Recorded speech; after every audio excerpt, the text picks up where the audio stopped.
Ramblers said goodbye to historic alumni gym last February. Now a new era begins next door. Loyola plays their inaugural game at the brand-new Gentile Center. Ken Burmeister has 4 returning starters that are ready to fast break on the lake. The Ramblers host Eastern Kentucky. It's next, live on Sports Channel.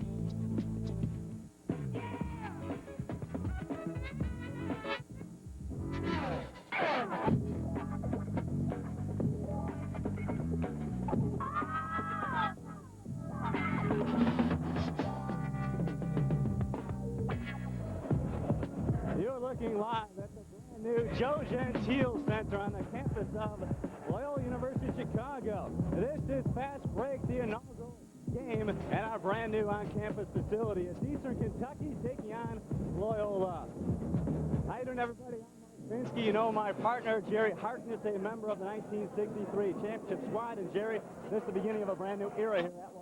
Oh, Mark, this is a beautiful feeling, a great environment, and wasn't it beautiful? All of the former players, my former who I worked with, Jack Egan and the Hogans, are just a group of people that came in to welcome into a new era. A new tradition, of course, begins with the basketball team, and how about this year's Loyola squad? I got to feel really optimistic about it. It's a great time, a great arena, a great crowd to back them up, a lot of talent, and I think we're going to be tough. Eastern Kentucky could be tough as well. They beat Loyola a year ago in Richmond, Kentucky. They're led by Carlos Best. He's a senior. Best a year ago averaged 11 points, also 5 rebounds a game. Well, about him, he was tough against us. He had 15 points and 7 assists in that 7-point victory for Eastern Kentucky. And more important, what he did is hit a 3-pointer down the stretch to pull it away. As far as the Ramblers are concerned, their offense, well, it'll be led by Derek Mullis. A year ago, Mullis, now a senior, had 71 three-pointers. 71 three-pointers, yes. But also, he is the Mr. Outside as far as the Midwest Collegiate Conference is concerned. And if Loyola is going to do well, you got to have the outside shooting of Derek Mullis. Inside, it'll be Javan Goodman. A year ago, he was second in the MCC in rebounding. This is a guy, Jerry, that could average a double-double this season. I think he epitomizes and symbolizes Loyola. He's worked hard. He has the talent. As far as the talent is concerned, a couple of referees wanted to get in the spotlight. He has everything going on for him, and a good indication of what Loyola is going to do this year. The refs are ready, so too are we. It's Loyola taking on Eastern Kentucky. The inaugural game from the Gentile Center. Stay with us. Starting lineups and the opening tip are straight ahead.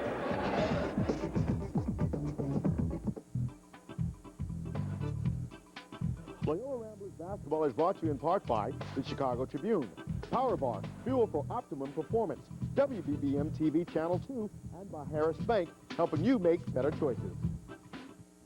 This is Joe Gentile, the Baron of Barrington from Joe Gentile's Chrysler Plymouth. Wouldn't you like to have a wonderful experience buying a new car? Well, you can have that buying experience at Joe Gentile's. We'll give you top dollar for your trade-in, tell you exactly what you're paying, and get you the best possible interest rate. You'll also find the best service with free service loaners. Come out and see me personally, Joe Gentile, with a dealer who has been in business for over 40 years. Call me at 381-7500. Extra shot, iced, half decaf grande, half skim vanilla. You want a what? A Tosca Latte every day. Is it the coffee that has you hooked, or do you just want to be hip? I can't drink anything else. Everyone seems to be hooked on Starbucks, but how much do you really know? Channel 2 News brews up the facts. Find out how many calories are in your Frappuccino. What about caffeine? How much are you paying for the Starbucks name? And what's their plan to keep you coming back? Coffee is part of my life. Everything you wanted to know about Starbucks. Tonight on Channel 2 News at 10. Right now, they're on a roll, man, and they're playing good ball. And I still say there's yet to see the best basketball from the Bulls. Back to the United Center we go. More from Michael Jeffrey Jordan. I think we're playing better basketball than they are right now. So they still got it. We're back live at the Gentile Center. Some pregame festivities. Let's go to our public address announcer, Pat Schultz. Ladies and gentlemen, may I have your attention, please, here at Center Court.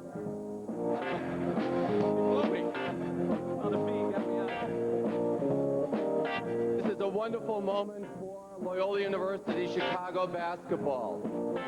We have a glorious tradition which we are now renewing.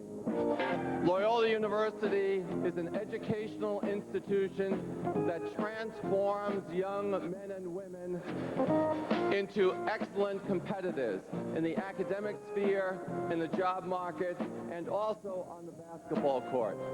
This would not be possible without the generous gift of the person standing beside me, Mr. Joseph J. Gentile.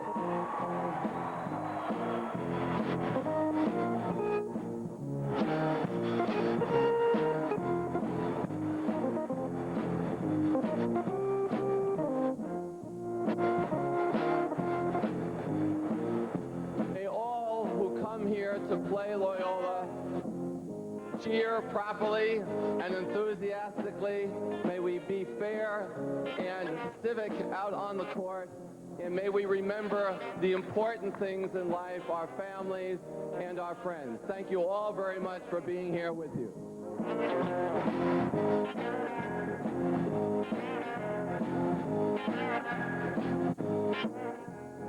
Good evening, ladies and gentlemen. Welcome to Loyola University for NCAA men's basketball here at the Joseph J. Gentile Center as the Ramblers take on the Eastern Kentucky Colonels of the Ohio Valley Conference and your Ramblers of the Western Collegiate Conference.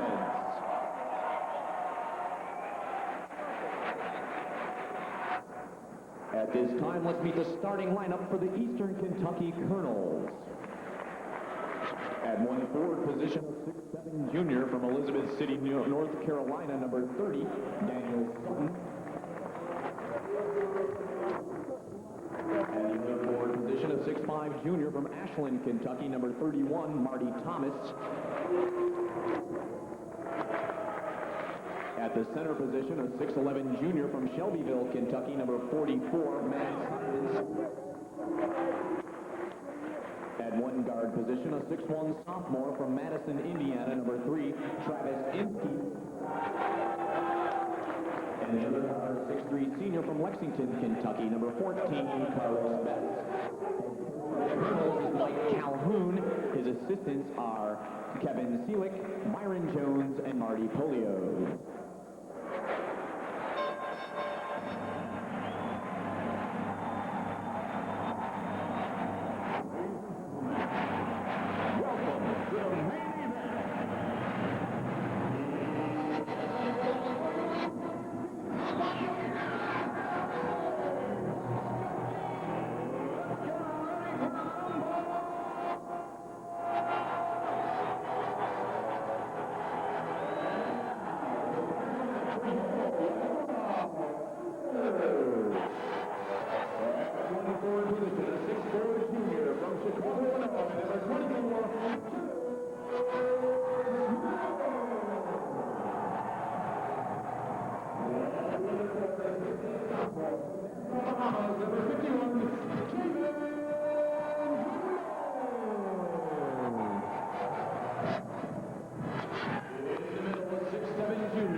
Earl Brown.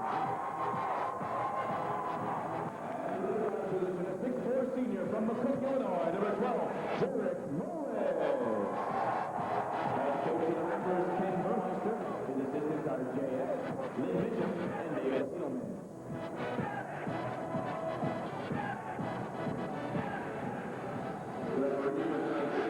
Eastern Kentucky a year ago, 13-14, 7-9 in the Ohio Valley Conference. Again, their starting five goes like this: Inskeep and Best in the backcourt, Sutton and Thomas at forwards, and Matt Simons, the 6'11" center, out of Shelbyville, Kentucky. For the Ramblers, coached by Ken Burmeister, now in his third season, 87-85 overall. Earl Brown, a freshman, alongside Derek Mullis in the backcourt. Charles Smith, the Javan Goodman, and Donyale Bush. So Earl Brown, Jerry, making his debut for the Ramblers out of De La Salle High School. We'll see Earl in action. Right here we see Joe Gentile in action, throwing up the ceremonial opening tip.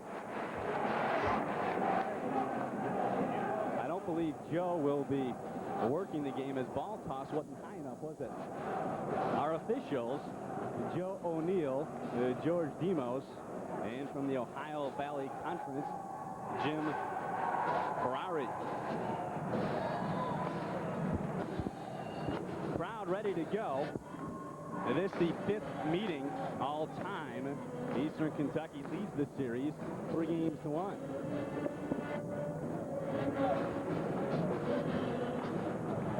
Charles Smith out of St. Rita High School.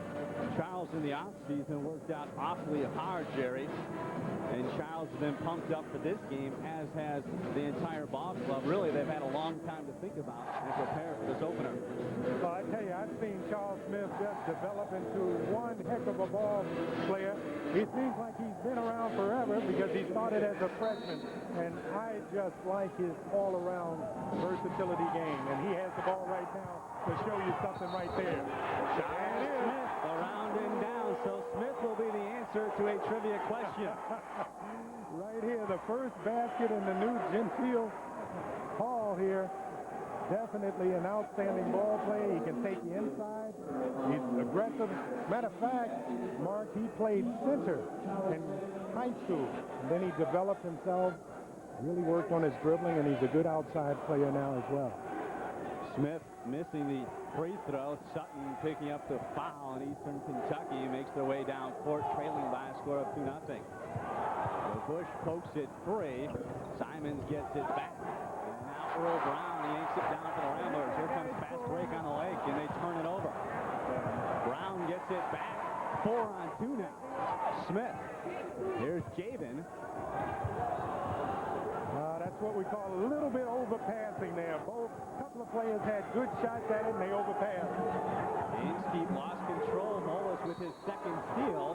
They say he was standing out of bounds, and Eastern Kentucky will keep it right out of the gates here, Jerry. Both teams seem to be a bit in too much of a hurry. Right you are, Marty, and that's indicative of two ball clubs, any ball club. As you get out and you're in a new arena, everything's new, the crowd is new, and just you get a little nervous. The miss. Sutton gets it back. Brown will keep it alive for the Ramblers. Up the court to Mullis. And Eric for Corey. Got it. Oh, boy. I like the way they get the ball down the court. The Ramblers, thus far, Brown knows that Derek is the shooter, so he looks for him on that fast break and gets him down the court. Insteep to the basket. Blocked by Bush and a foul call. Loyola, Jerry, does not have a whole lot of depth.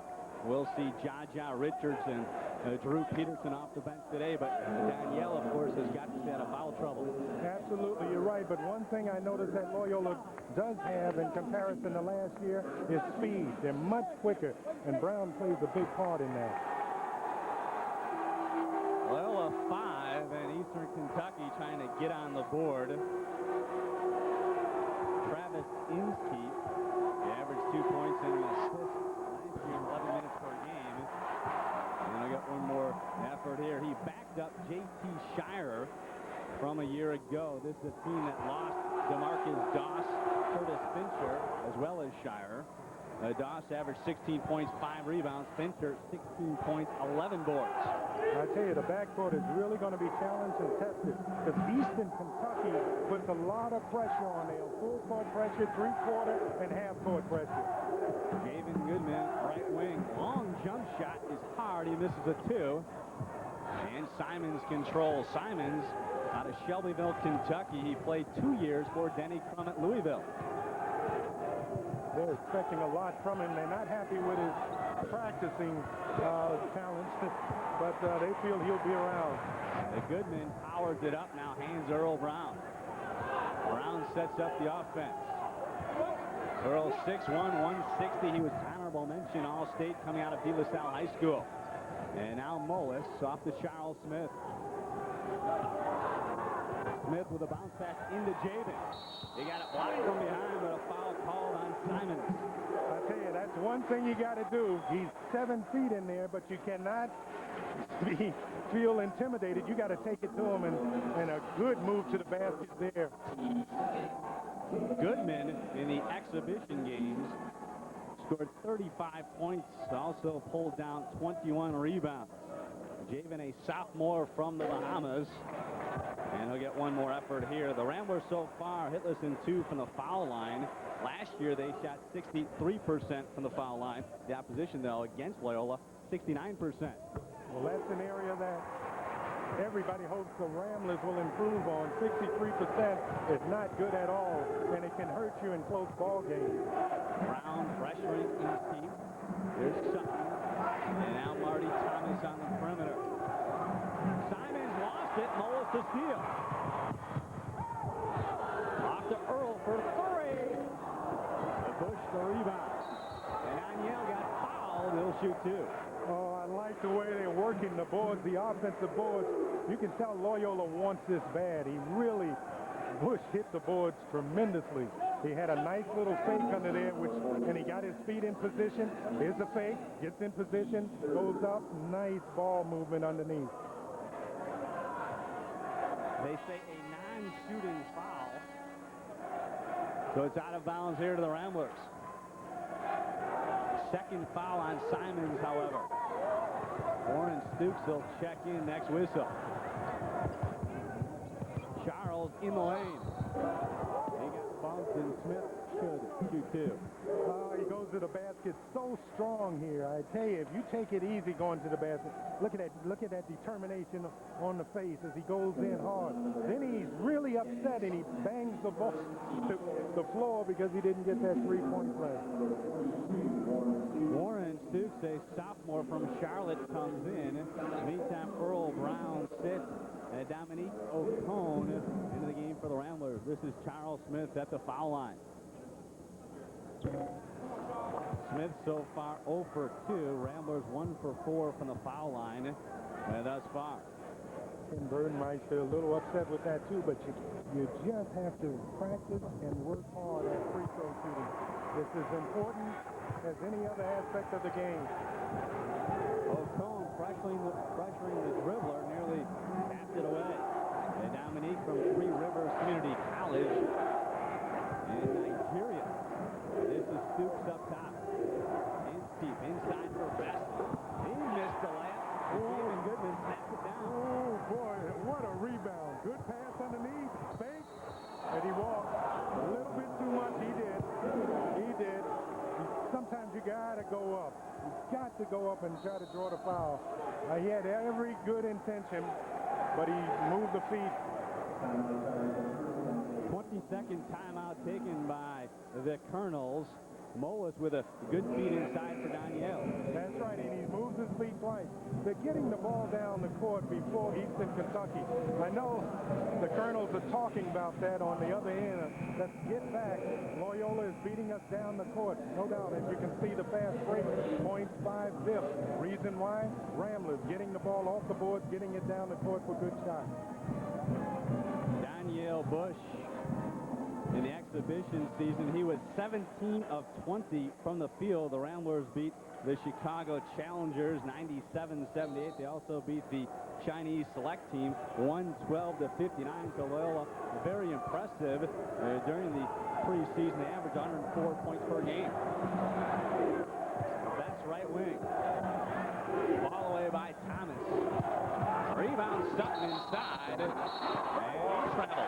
Main reason for the travel, the double teaming down low of the Ramblers is really having an effect on the Colonels. And as you can see right now, the full court press, the traps, are going to really show the guards. It's a great test for the guards here. 8 turnovers already and nearly a 9th right there. The main reason is because of the fast pace of the game and the nervousness of the players at the early start. Ocone out high for the Ramblers, played by Travis Inskeep. Both teams man-to-man throughout. Ocone now penetrates, reverse layup is way hard That's a sign of the jitters, right? Oh, no doubt about it. He had everything right except the shot. Sutton inside for Stooks, and it's 7-3. Good penetration and the pass off. That's what they have to do to get started. Sometimes you need a nice layup on a good play. Eastern going 4 minutes without a field goal. That's their first. Javan Goodman. Lob pass deflected out by Stooks. And now a timeout will be taken. Ramblers on top by 4, 7-3, 15:49 remaining in the opening half. Stay with us here on the SportsChannel.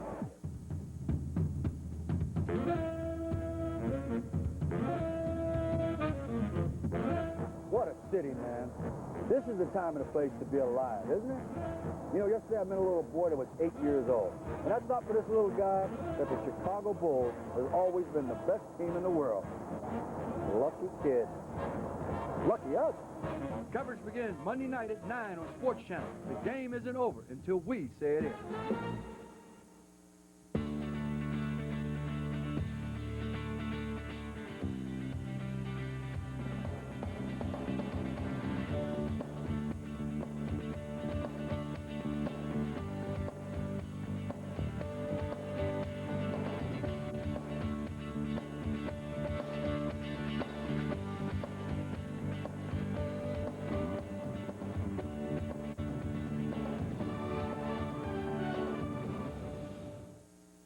Young for Power Bar.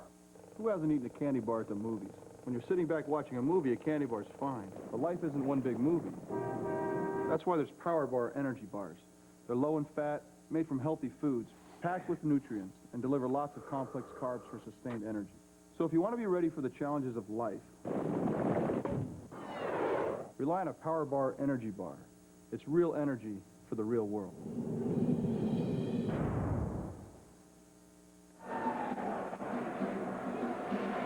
Leads by a score of 7-3 here in the opening half. The Ramblers thus far 2 of 6 from the field. The Colonels are 1 for 6, and here each team has 4 turnovers thus far.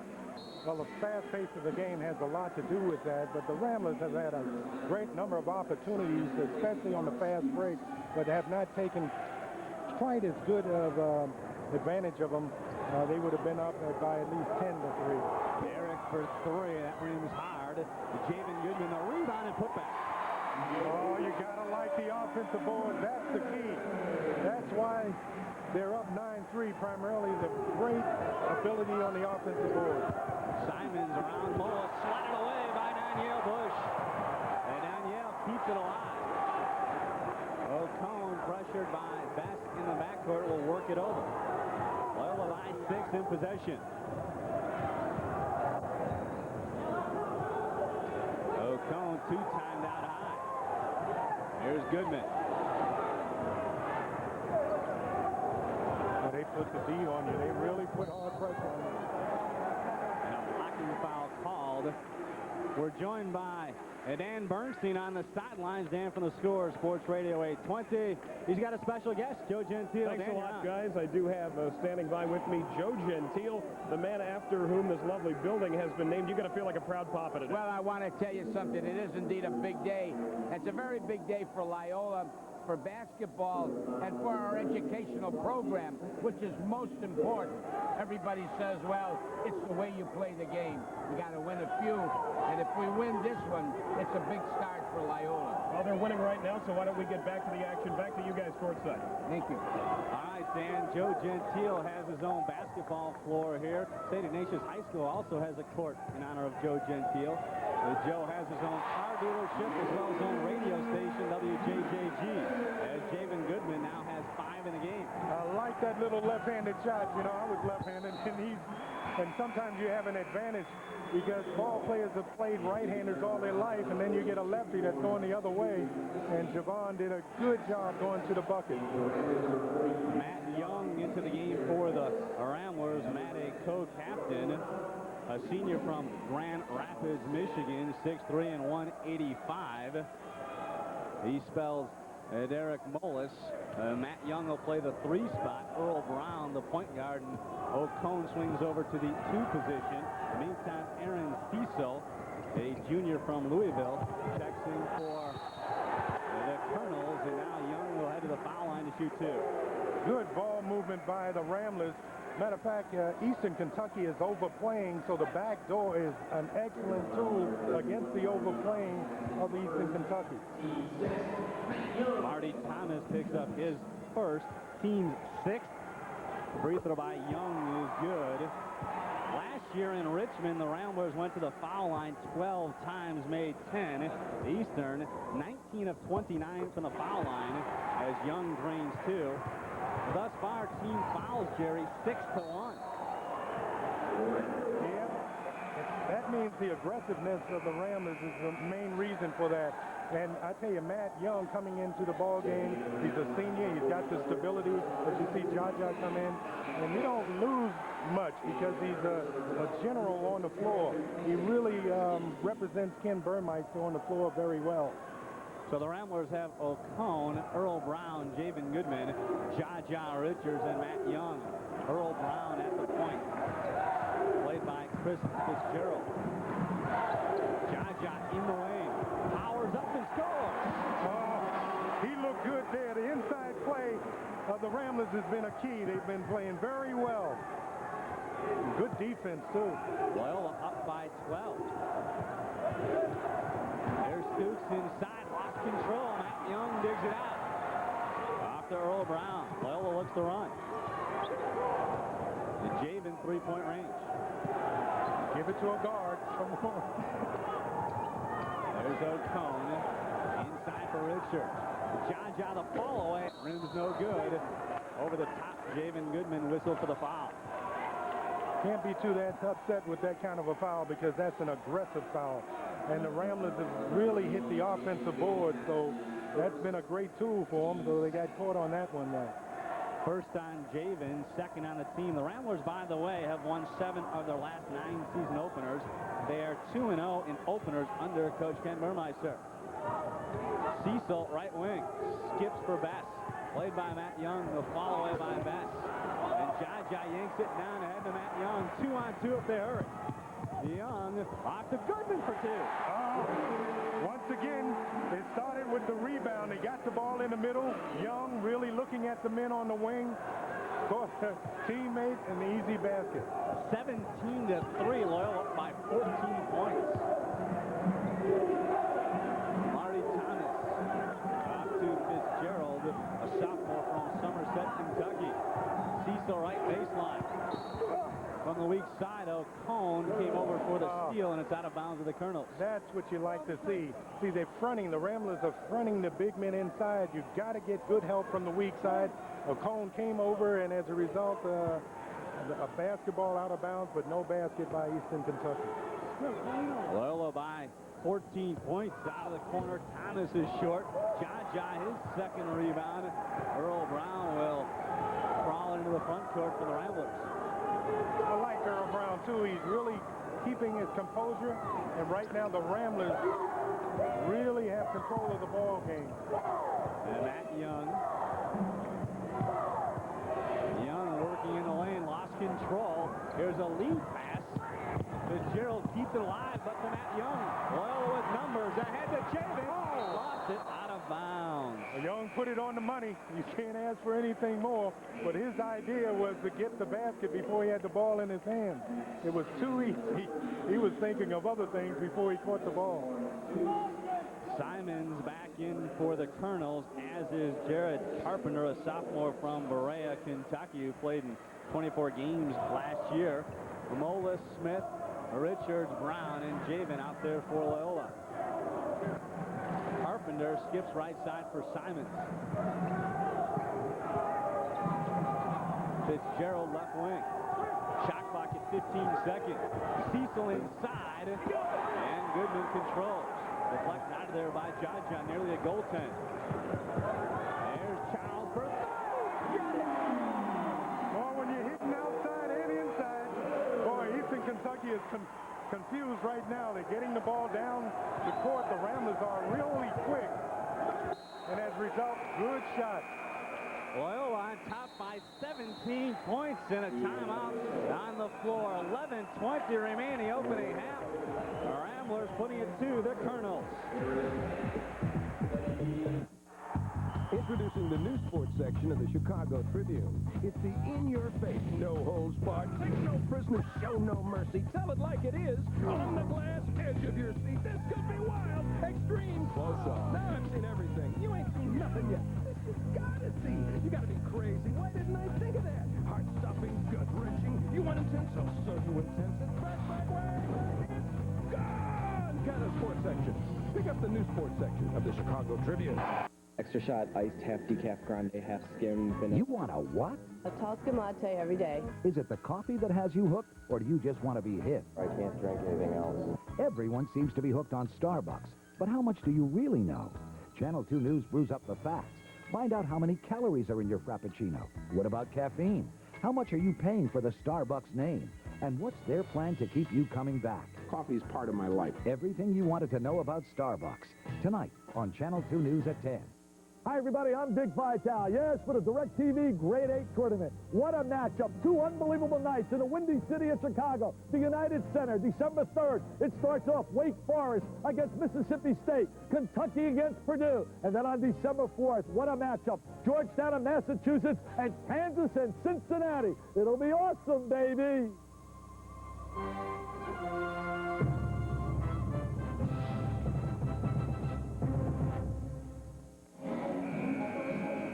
By 17 here in the opening half. Dan Bernstein standing by with former Loyola star Grant Mooring. Dan? Well, Mark, you might guess that the guy standing next to me is a former basketball player, certainly because of the height differential. Grant Mooring is among the exclusive Loyola top 50 in both points and rebounds. He played with the Ramblers from 1989 to 1993.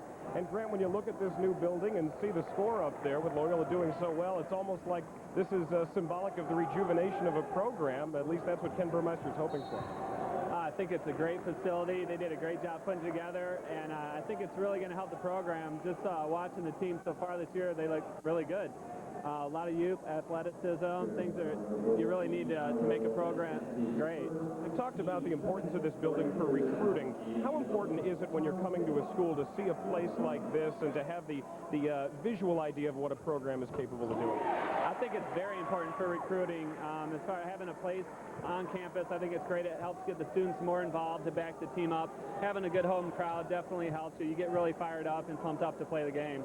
Thanks a lot, Grant. That's Grant Mooring, and now we go back to courtside to Mark and Jerry. All right, Dan, thanks. Charles Smith nailed 1 out of 2 free throws. The Jaja Richards, meantime, kept it alive. The Ramblers for the game, 7 of 13 from the field, and Jerry, the Colonel, just 1 for 10. A lot of that has to do with the defense. The Ramblers are really playing aggressive on the boards and playing strong defense out in the open court as well. As you look, they're able to put new bodies in, and everybody that's coming in is playing very, very hard. So if you can rotate and if you can get some good help from the bench, that's indicative of a good ball club. The Ramblers have 10 fast break points. Eastern Kentucky with none. Points in the paint, 10-0. Loyola the advantage there. Free throw shooting, however, hurting the Ramblers. It's an 18-point game right now. Could be more. Bass lost control. Held ball. I tell you, Bass is a good ball handler, and I tell you, he's having his problems of pressure, the good defense by the Ramblers, and he's a senior. He was recruited highly by Indiana, so he's an excellent ball player. But Ramblers' defense has just been excellent. You can see the help, the aggressiveness there. Loyola has extended their offense, really taking the Colonels out of their game. Richards got him on the arm, counts the basket for Daniel Sutton. He'll shoot for a three-point play. Give a lot of credit to Beth. He really penetrated well, hit the open man coming. There's the penetration. Good pass. Richards out of whack a little bit, goes up a little bit late, slaps the arm, but good follow through there. Third foul on the team. Inskeep comes in. Fitzgerald grabs a seat. Bush out there with Richards, O'Cone, Molis, and Charles Smith for Loyola. Sutton really took it to the boards. He didn't care about the big man. He went up up hard, and as a result, three-point play. Sutton averaged 20 points and 9 rebounds for Lewisburg Junior College last year. 21-6 Loyola. As we come up on the 10-minute mark opening half. At halftime, we'll hear from both Joe Gentile as well as President Father John Bitterett. Molis, three-point territory. A bounce into Donyale. Fakes again, powers up and scores. Good pass in, dumped out by Derek Molis. They're overplaying, really putting pressure on Derek, and as a result, he's hitting the open men inside. Loyola by 17, under 10 to go first half. The ball put up and in by Aaron Cecil. No, but somebody didn't block out. Cecil really went to the basket again. He's playing very hard for Eastern Kentucky. 23-8 Loyola. Charles Smith left wing. Smith had 91 free throw attempts last year. That led the team. He's already been to the foul line 5 times today. Shot clock at 10 seconds. Molis for three. It's hard. Rebound Donyale Bush. Bush inside, back and in. Oh, Donyale really making Simmons look like he's not even there. Simmons 7 foot, Donyale 6'7", has really played him well. Now a steal, Derek 3-on-1. He's got O'Cone down and to the basket, fakes, scores, and a foul. You know, you might not see Derek Molis. I think he got 1 3-pointer, but is he playing a good ball game? Here he takes the middle really well here and hits Brown going to the bucket there. Excellent pass inside.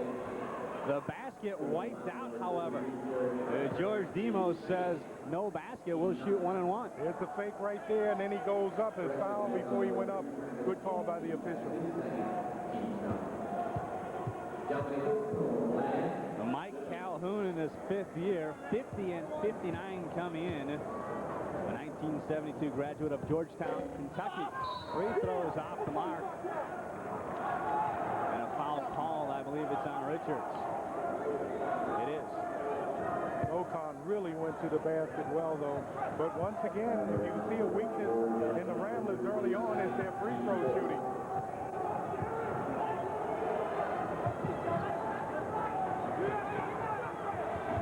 Long jump shot good by Chris Fitzgerald. The Ramblers really tried to pressure him outside full court, and they paid for it. A good shot from the outside by the Colonel. 25-11. O'Cone, right wing. Works it up top. Guarded by Fitzgerald. Bush pops out. There's Molis. Got the step to the basket. He got fouled on the way in. Derek will shoot 2. I like where they're really working for Derek on the half-court plays. They're really looking for Molis, and they're really playing up high on him, and he's dribbling to the boards very well. That's a lot of determination to put to the basket. Javan Goodman will check in, replacing Jaja Richards. The Ramblers for the game, 5 of 12 from the foul line, 41%. Eastern Kentucky, meantime, just 2 of 3 from the free throw line. I tell you, the Ramblers shooting better from the field than from the foul line by far. Molis flat with a free throw. He'll get one more. Derek last year averaged 15 points per game, 41% from the field, 37% three-point land, and 73% from the foul line. Coach Calhoun on the side really telling his players, hey, it's early in the ball game. We got a lot of time here. Molis no good. Tip wouldn't go. And Eastern Kentucky breaks out 1-on-2. Fitzgerald around Molis to the basket, locked inside. Charles Smith on the fly. 3-on-3. Smith pressured. Finds O'Cone. A bounce pass into Goodman. Tapped out Loyola ball with 8:12 to go. I thought that was a good decision by Smith. He really didn't have the fast break, brought it back out for a good setup. Good decision there. Loyola by 14. O'Cone comes into Charles Smith. Smith last year had a season high of 17 points. It came against Ricky Birdsong in the Wildcats in an outstanding double overtime game. Shot clock inside of 15. 8 to shoot. 5 on the shot clock. Smith for 3. It's hard. Wissa. Up the floor they run. Thomas banked it in. Eastern Kentucky really making a good run here. Ramblers not taking good shots, primarily because of the good defense by Eastern Kentucky. They got the ball out, a good, easy shot down on the other end. So the Ramblers take a 20-second timeout, leading by 12. Another look, Jerry, at the play as Marty Thomas glides in and shoots on Mullis. Yeah, easy shot there because it was one-on-one, and Mullis really was just back there, really hustled back on defense, but the outlet pass made that shot very easy. So Loyola on top of Mike Calhoun's team by a dozen. Eastern Kentucky seems as though they have settled down a bit. Kenny Burmeister going to counter by bringing in Earl Brown next whistle. Again, some token pressure. Charles Smith to work it out. Smith, the guy, Jerry, that can play 4 positions. 1, 2, 3, and 4, really. That's why he's so versatile. As we indicated, playing center in high school, it's really helped his inside game. Two-hand jam. He's got 9. Good pass to the side where the defender was furthest away. Made that play. The Bush, the block. Kept alive by Javan Goodman. And he didn't knock the ball out of bounds either. He blocked it and kept it in bounds. Charles Smith working the baseline. Inside O'Connor for 2. Excellent run by the Ramblers. I tell you, Eastern Kentucky came back with a spurt. Now the Ramblers coming back with a good spurt. Loyola on top by 16 points, less than 7 minutes to go. Half number 1. The fall away by Inskeep, rattles in and out. Tipped out of bounds to the Ramblers. I tell you, Ramblers really playing above the basket. All right, a timeout on the floor with 6:39 remaining in the first half. It's Loyola 29 and Eastern Kentucky 13. Javan Goodman with a 2-hand dunk as we go to break.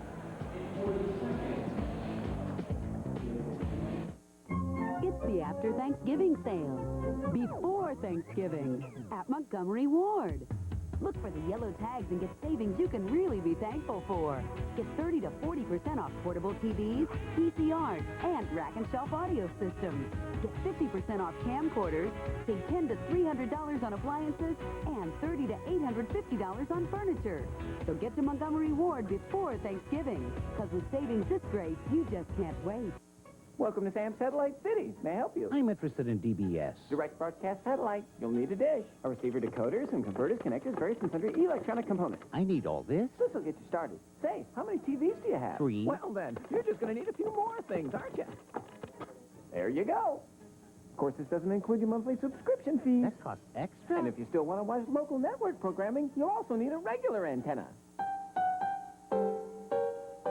We have an excellent selection of regular antennas.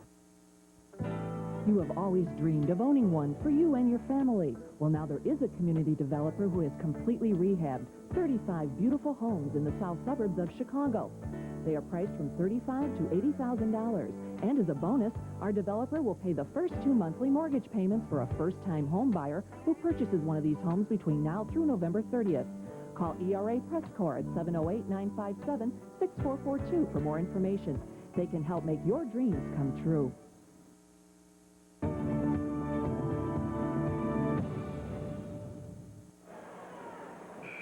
The broadcast rights for today's game have been granted to SportsChannel Chicago by Loyola University of Chicago. Any reproduction or rebroadcast of this game without the written consent of SportsChannel and Loyola University is prohibited. Mark Pinsky along with Jerry Harkness as Javan Goodman pulls up and hits. He's got 11 in the game. Well, I tell you, when the Ramblers, the big men can come out and hit the short jumper when they press, well, that is a good weapon for the Ramblers. Goodman was second in the MCC in rebounding last year. Long jump shot over the top as Marty Thomas misses short. Goodman, as I was saying, was also 9th in the country in rebounding for freshmen. Played his high school ball, Jerry, as you know, at Racine Lutheran High School. He's playing a heck of a ball game now, I tell you. Tim Burmeister has to be happy with the play of the Ramblers thus far. Loyola leading by 18 points there with 6:11 remaining, a 20-second timeout on the floor. A new rule now, Each team gets 3 20s per game. In the meantime, Dan Bernstein standing by. Dan, what's up? Well, I've got Al Norville with me, one of the Ramblers from the 1950s. This team's come a long way from the big brown box, hasn't it? It sure has, but they look real good the first half, and hopefully they can continue on and win the game. How involved are you as a former player in what goes on? How much do you keep up with the Loyola teams now? Well, we follow the team. I live in Arizona now, and we come up maybe once a year to watch a game. Well, it seems like Ken Burmeister's got him playing defense and rebounding, so from when you played to now, it doesn't change much. That helps you win. No, the athletes there are so much more athletic, so stronger, and they're bigger. And Ken's got him playing defense, which really makes me happy. Well, the game has come a long way, and it appears as so has what's going on in Loyola for the last couple of years. That's Al Norville, and now it's back to Mark and Jerry. All right, Dan Bernstein, thanks. 31-13, our count here. Dan, former voice of the Rockford Lightning in the CBA. I spent a year there as well. Now, Dan working for the Score here in Chicago. A guy from Deerfield High School. I'm sure for him, he's glad to be back home. He looks like he's really at ease and an excellent addition. Charles Smith at the foul line for the Ramblers. I tell you, here again, Eastern Kentucky really trying to put the pressure on the Ramblers, and as a result, the Ramblers running around them, going to the bucket. Charles missing both. Loyola for the game, 5 of 16 from the foul line. Ramblers on top by a total of 18 points, however. It could be 25, maybe 26 if they shot 70% or so. Marty Thomas comes up to the wing. Louis Moore, a freshman from Cleveland, into the game. Simons on the turn, and a foul call. I tell you, even on that particular play, he was surrounded by a lot of Ramblers, which shows good team defense. Good pass inside to Simons. And look at the defense around. There's Smith, Bush, Brown comes over.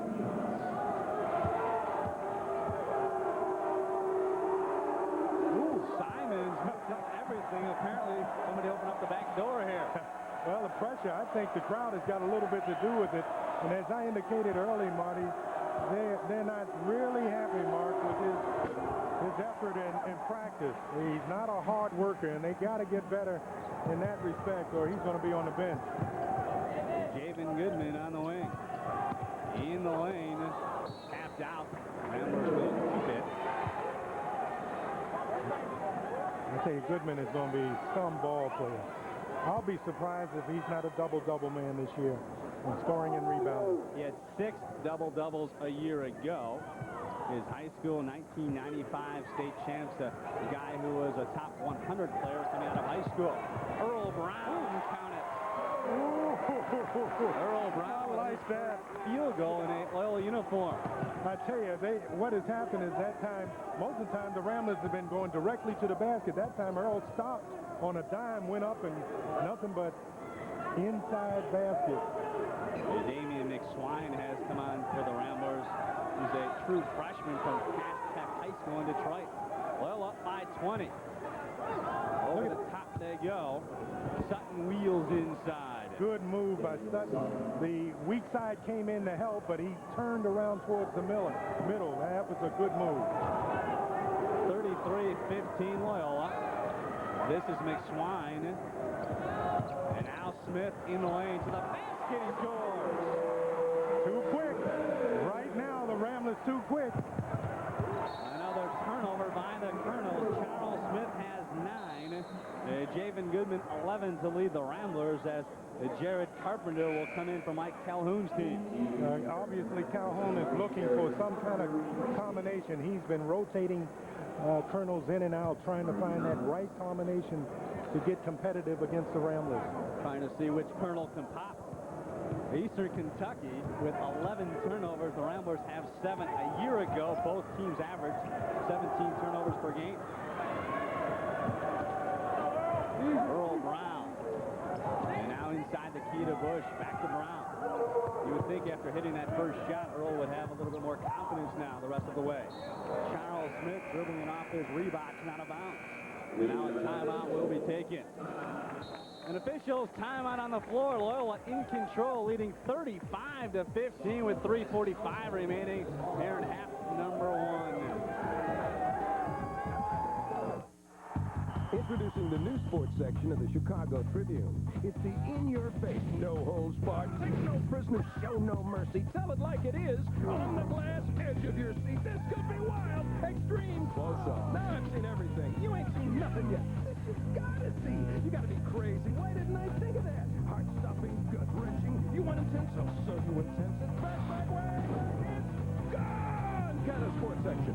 Pick up the new sports section of the Chicago Tribune. This is Joe Gentile, the Baron of Barrington from Joe Gentile's Chrysler Plymouth. Wouldn't you like to have a wonderful experience buying a new car? Well, you can have that buying experience at Joe Gentile's. We'll give you top dollar for your trade-in, tell you exactly what you're paying, and get you the best possible interest rate. You'll also find the best service with free service loaners. Come out and see me personally, Joe Gentile, with a dealer who has been in business for over 40 years. Call me at 381-7500. When you played the Bulls, who did you have to guard? I did have to cover Michael one game. Oh, that had to be ugly. He was. I killed him. Well, basically, I didn't choose for my hair to be bald. It just left me once upon a time ago. Wait a minute now. Things that you can't change and you can't, you have no control over. Hey, don't worry about it. Just do what you do best and focus on that.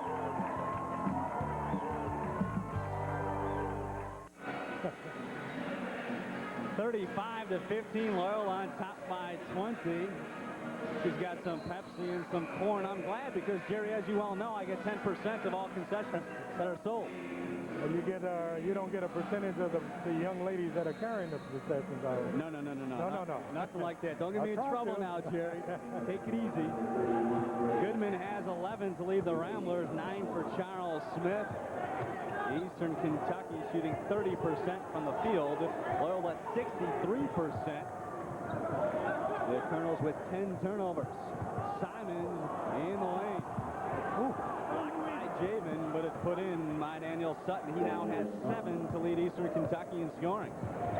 Good effort by the Colonels, but I tell you, the Ramblers, they made it tough for Simons. They blocked the shot, really putting the pressure on him. Goodman off to Earl Brown. Brown faking right, going left, blocked inside. Donyale Bush cleaning up. I tell you, when you go to the basket like Brown did, and you draw a crowd, somebody else is going to be open. Brown ought to get an assist on that. Earl Brown, a freshman playing in his first game. How's he look so far, Jerry? Oh, I like him. Quickness, speed.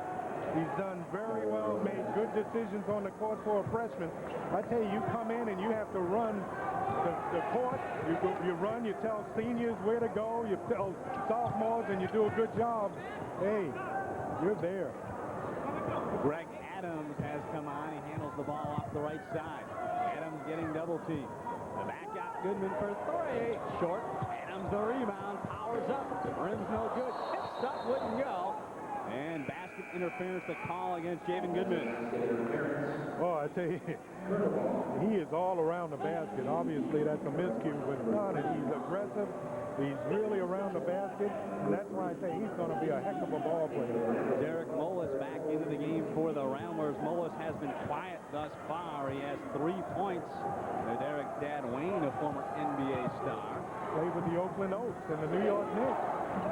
The Oakland Oaks? That's of the ABA, where I played a little basketball.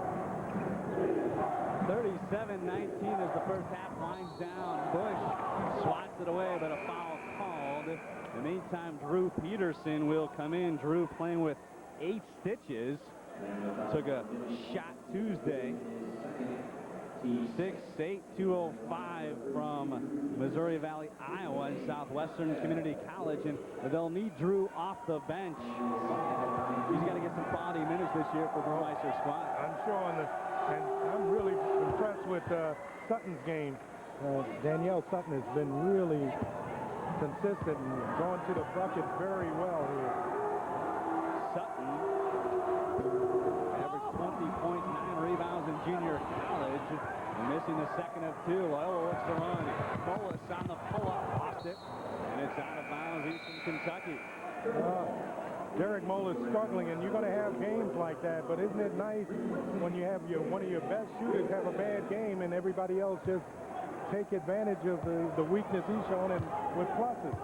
Because I tell you, Brown has played well, Smith has played well, Jaja has come off the bench well, Donyale, Bush.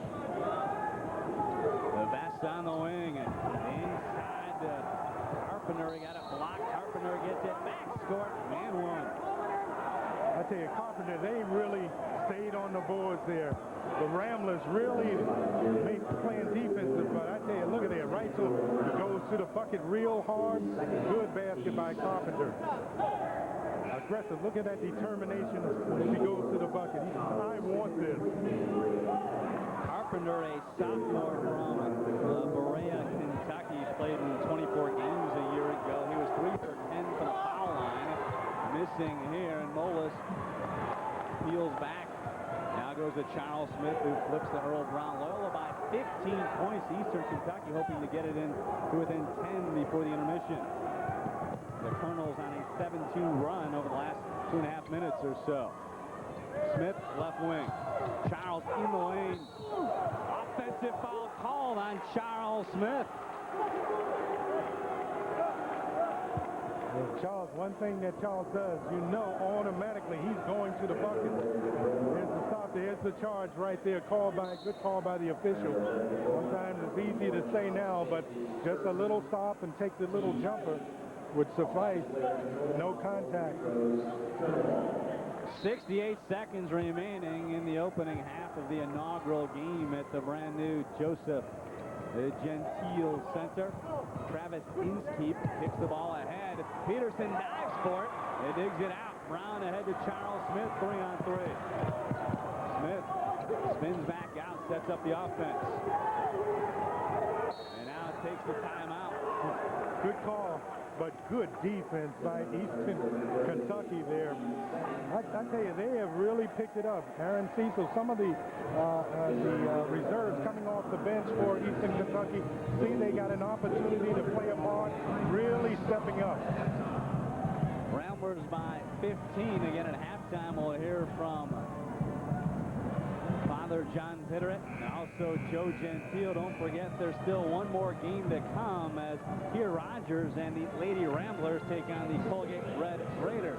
Father John Pitteret, Jerry, you've seen over the years how supportive he has been for the athletic program here. Oh, I tell you, he's been the difference. Since he's come aboard, a lot of changes have taken place, and you're looking at one of the changes right here, the Gentile location facility.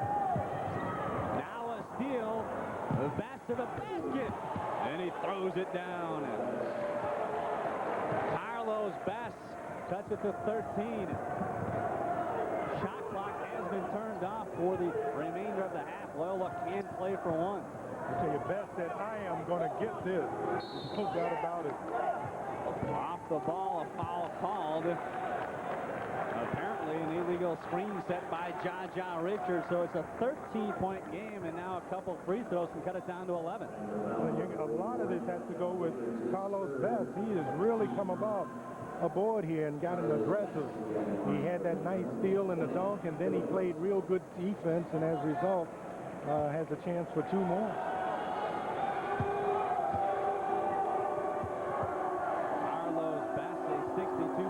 Free throw shooter a year ago, missing here.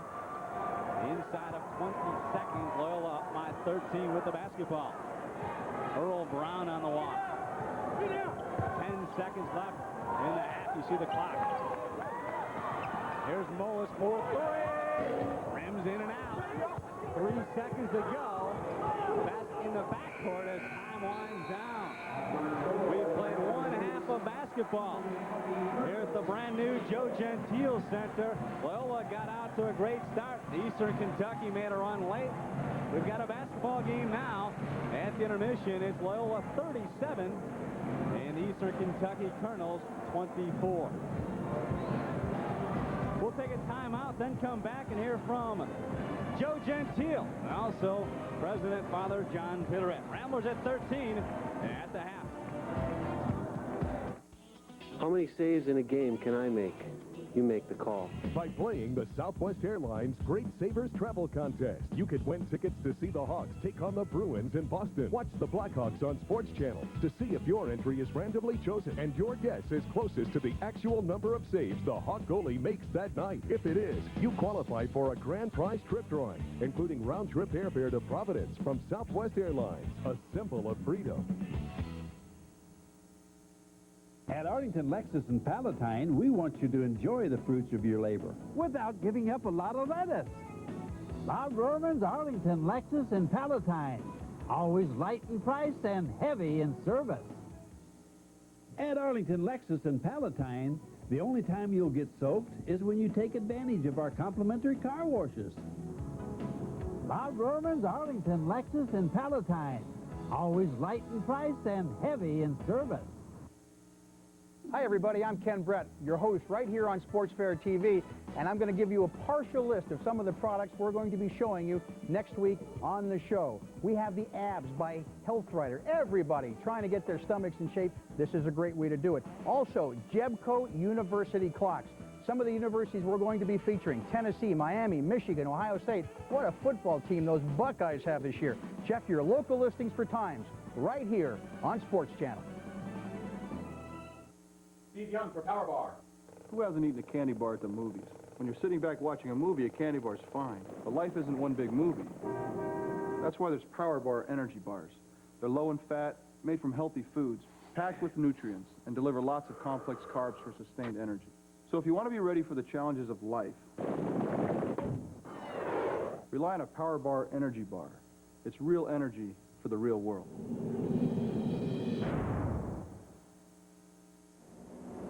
Joe, you said a moment before we went on the air here that this was probably the biggest day in Loyola history. Why is that? Well, the reason I say that is because now we're coming, of course, close to the new century, to a new beginning, to a great new facility. Everything is new and sharp and clean and neat. And now we got to play basketball. And all we have to do is compete. We're not saying you got to go out and win the championship the first year, but let's just compete. And you know what else? We're going to bring people to this school for an education. And that really is what this is all about. Loyola and education.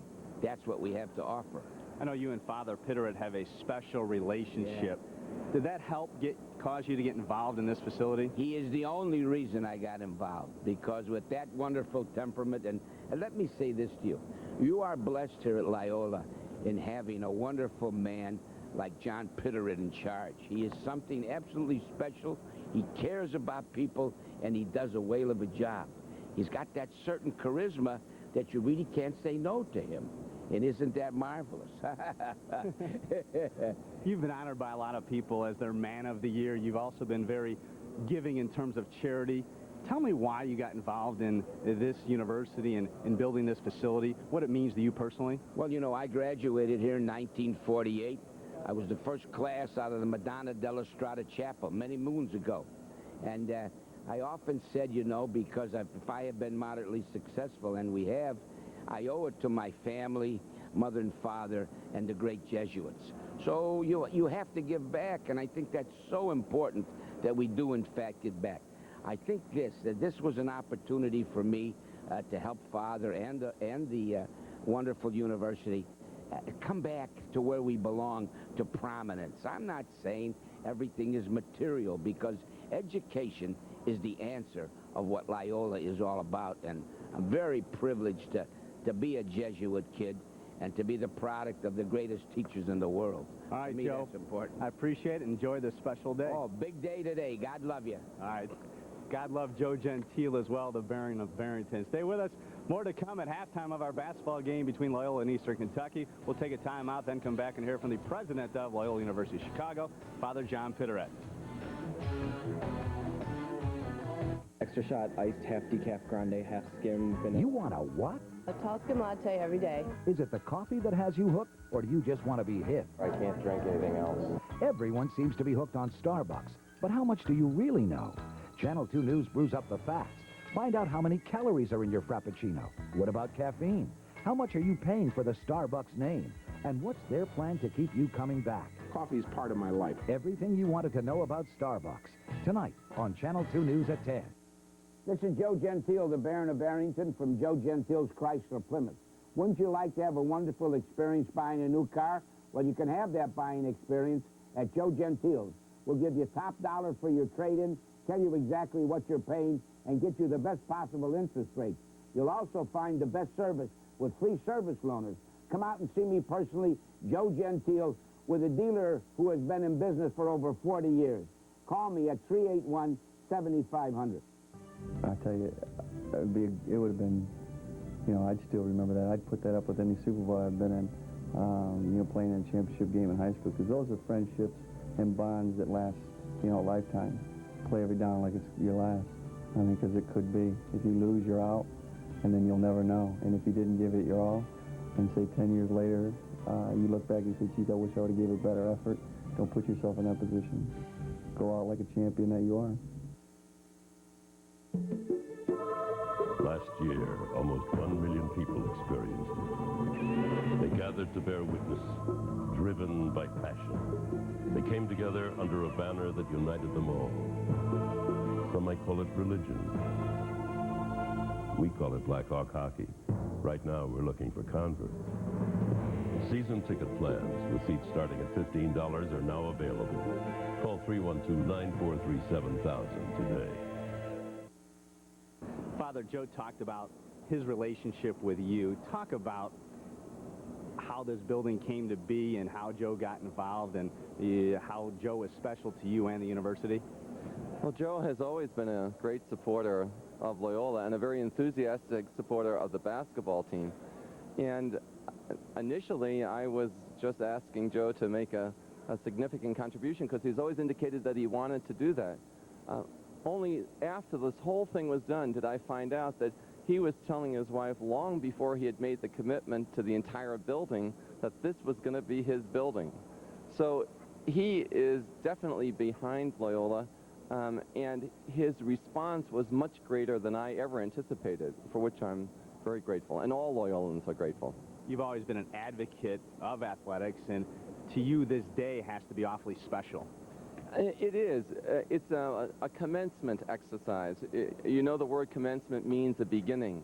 And Joe has created, at a Jesuit university, you can use some Latin words.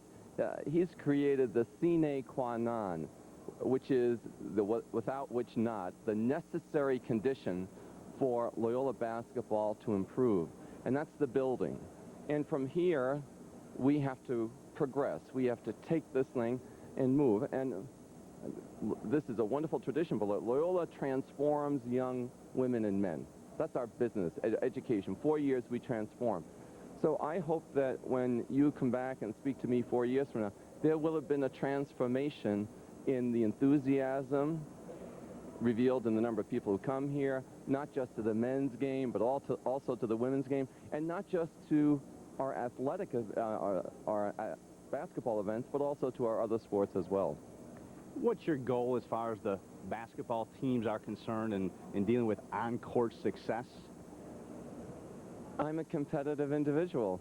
I think we want to take students who are good, academically committed individuals. They're good students, but I would like to pick good students whom we then train to win. I would like us to be up there at the top because this is part of our tradition. So that's not going to happen immediately, but I would like us to be competitive.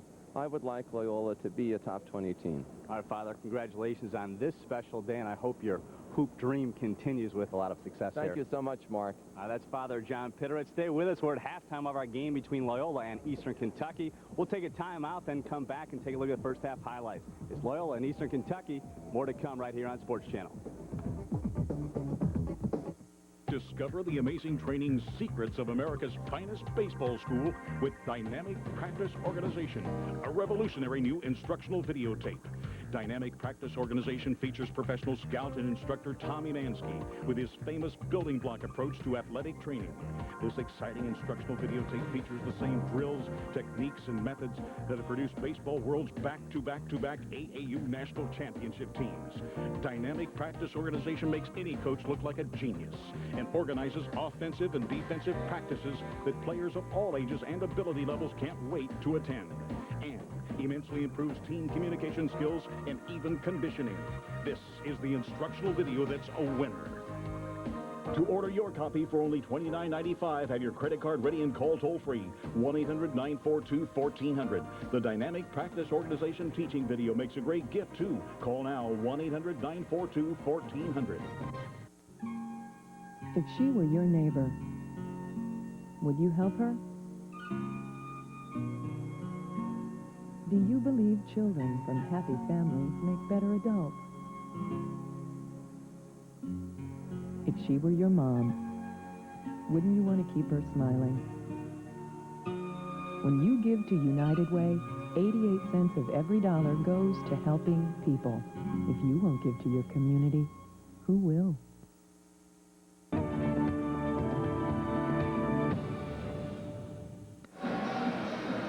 Loyola on top by 13 at the intermission. Mark Pinsky alongside Jerry Harkness. And Jerry, the Ramblers jumped out to a 21-3 lead. They also led by as many as 20 points on 2 different occasions.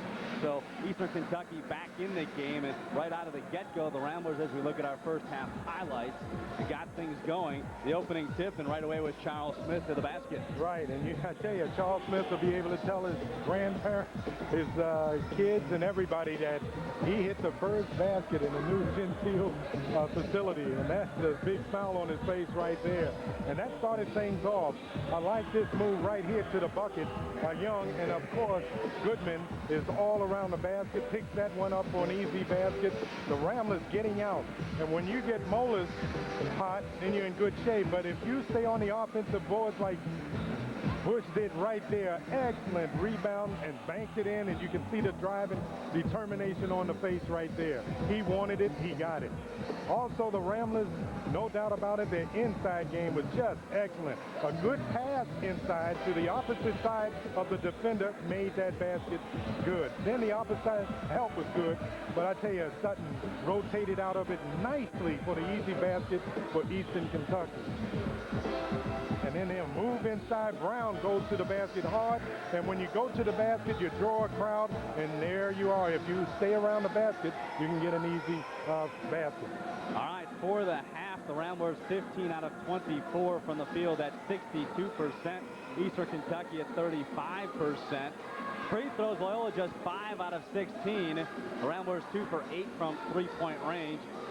Derek Moeller is 1 for 5 from the field thus far. Inside points, all Loyola. And they lead that set 18-2. We're at the intermission. It's Loyola 37 and Eastern Kentucky 24. Stay with us. Second half is coming up right here live on Sports Channel. Introducing the new sports section of the Chicago Tribune.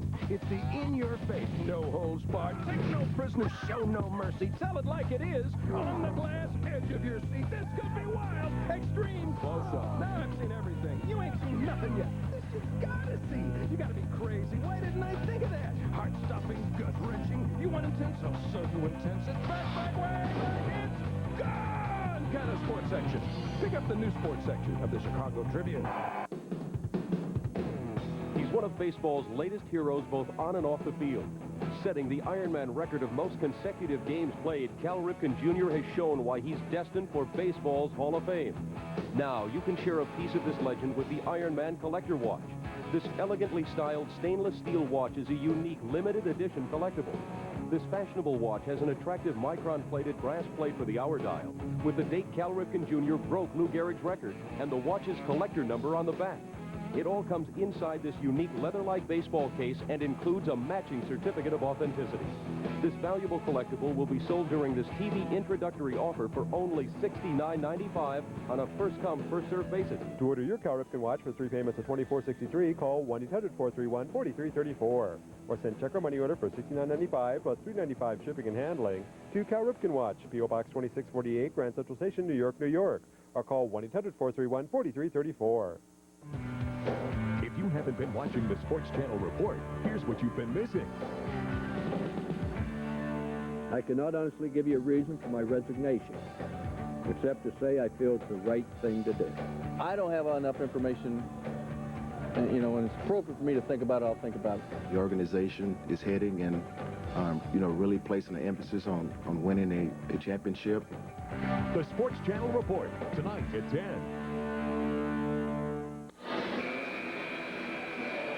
We're all set now for the second half, the inaugural game from the Joe Gentile Center. Donyale Bush with 6 first-half points. Javan Goodman with 11 combined, Jerry. Those two guys, 8 of 9 from the field, so the Ramblers need to pound it inside here for half number 2. That's right. The first thing you think of is inside and then outside. There is Mullis. That's your outside stuff. As Mullis starts hitting, I tell you, Eastern Kentucky is in for a long night. But that's the inside and outside job there. Mullis now 2 for 6 from the field. He has 1-3. Now a deuce.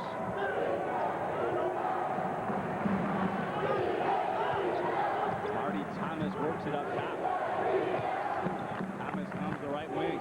Inside for Sutton, getting double team. Back to Thomas. Blocked Goodman. Ahead to Charles Smith. And he can't make the catch. Good idea, though, by Javan Goodman. Well, good defense again by the Ramblers on the inside. When that ball went inside, 3 Ramblers was around. He just threw it back outside. 3 Ramblers, then outside. Smith goes up hard, taps the ball, and then he takes off. And, of course, Goodman realizes let it go a little bit too long. The Ramblers with their 13th turnover. Oh, that was a nice move. But Best going to the basket. They backdoor, playing Best really hard. He backdoored. Good basket. Carlos Best now with 6 in the game. A minute gone, second half. Javan inside. And now he runs it down the baseline left. Mullis. Back to Earl Brown. Here's Smith. A long 3. Rim's no good. And Javan Goodman called for going over the top. Good ball movement. I don't know if we want a long 3 at this time, but Ramblers had good ball movement. Not the kind of ball moves you want a better shot than that, though. Foul on Javan Goodman, his 3rd personal foul. Team first. Travis Inskeep. There's Sutton. Now Bass played by Mullis. Bounce pass for a 2-hand dunk to Daniel Sutton. He's in double figures now with 10. And it's 11-point Loyola lead. And Calhoun really made some adjustments. They're back going a lot because the Ramblers have been overplaying. So as a result, Eastern Kentucky is backdooring them a lot. Again, full court pressure applied to Earl Brown. He lost the basketball. A steal. Inskeep to Best. Stolen away by Charles Smith. But he was out of bounds. Good hustle, though, by Charles Smith. Well, he saved the basket by Best because Best had a lot of intentions, good intentions to go to the basket. Smith came from the weak side and slapped it out of his hands. They're going to reset the shot clock here, saying the Ramblers never did have possession, so they take 5 seconds off the clock. Now reach 30 and 17:55 to go second half. Best inside for Simons. Back to Best. Simons again. The following on Bush. Javan Goodman snaps it down. Ahead to Mullis. Over the top, Donyale. The Bush fakes back out to Mullis. And Eric lost it on the way in. Earl Brown going to set it up.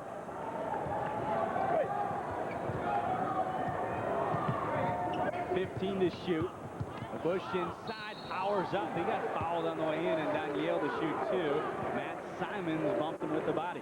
Good offensive pattern by the Ramblers and rotating from side to side. He's looking inside from the very beginning. The Bush, good help from the opposite side, but Simons fouls him going up.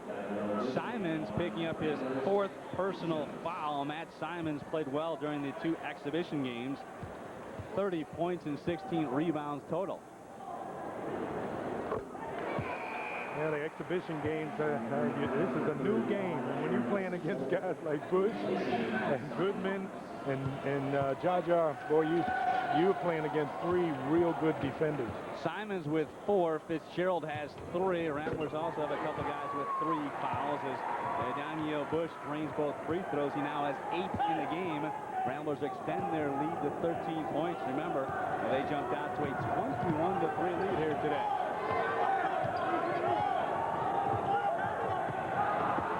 Keep in deep. Lost it. Derek Mullis to steal for Loyola. He needs help. Brown, the outlet man. Goodman, right wing, inside for Bush against Cecil. And Cecil got him. What I like about Bush inside, before the double team comes over, he's getting the ball up. He gets it right up right quick. See, ball inside, and he goes up real hard. Both guys come over. And the weak side, of course, Smith was there in case he missed and the foul wasn't called. Donyale now 3 for 3 from the foul line. Last year, he shot 48% from the free throw line. He was second in the MCC in field goal percentage. Second in rebounding, also second on the team in scoring. Good break for the Ramblers. Burmeister there. Calhoun concerned. Out of bounds to Loyola. And they lead by 14. 3 minutes gone, second half. Brown comes into Donyale Bush, pressured by Cecil. And Bush throws it away. And now a turnover back to Loyola. Got a break there, 2-on-1. If that pass was correct, right, it had an easy layup. But give credit, obviously the Colonels really put a lot of pressure on Bush down there, and he threw it away, but they did not capitalize. Each team with 14 turnovers now in the game. Bush low left getting double team. Back out to Brown, Mullis out high. Inside Javan Goodman, and Loyola throws it away again. Bass feeds inside for Cecil. In the lane, muscles up a shot. No, tipped up good by Sutton. He has 12. Colonel's really hitting the offensive board. Really hitting the offensive board. As a result, they're still in this ball game. Mullis wide left. There's Earl Brown.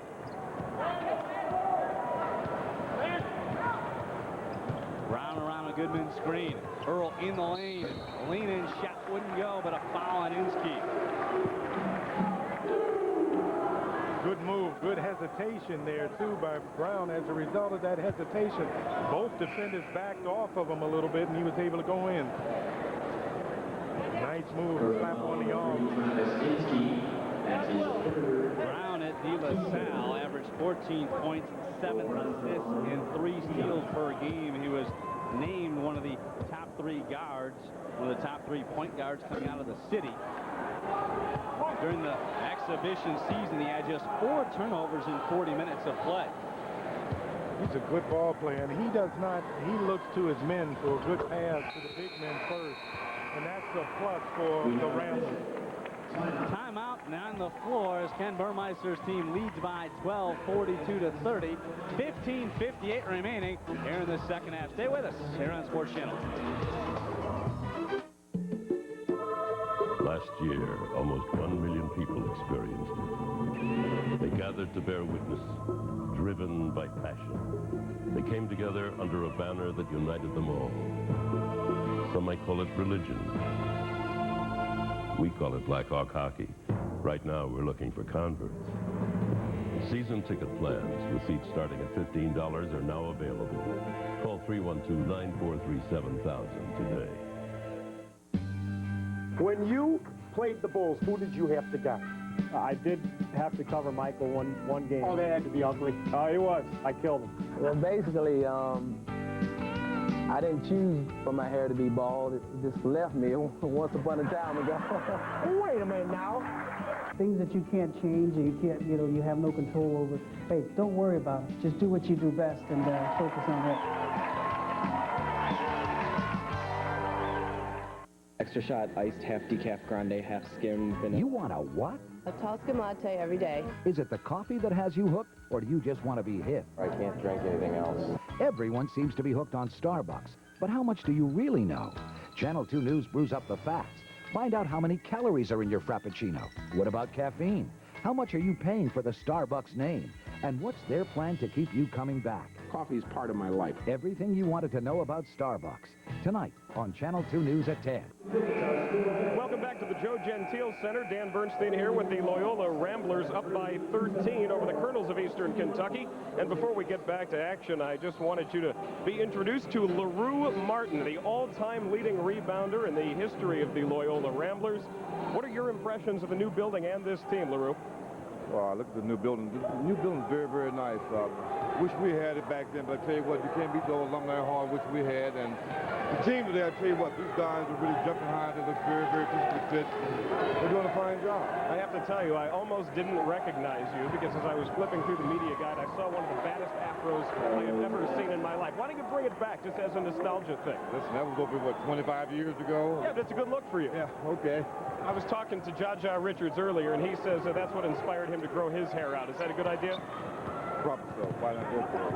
If you feel as though you should do that, hey, I have no problem with it. That's LaRue Martin, Loyola's all-time leading rebounder. Now back to you guys and back to the game. All right, Dan, thanks. LaRue Martin with over 1,200 career points, over 1,000 rebounds, also the #1 overall pick in 1972. And as Dan mentioned, his look has changed a bit over the years. There was LaRue way back when. He still looks good, though. Surprisingly, the afro there, what a rebounder he was. And, of course, first-round draft choice, you know he had to be an excellent ball player.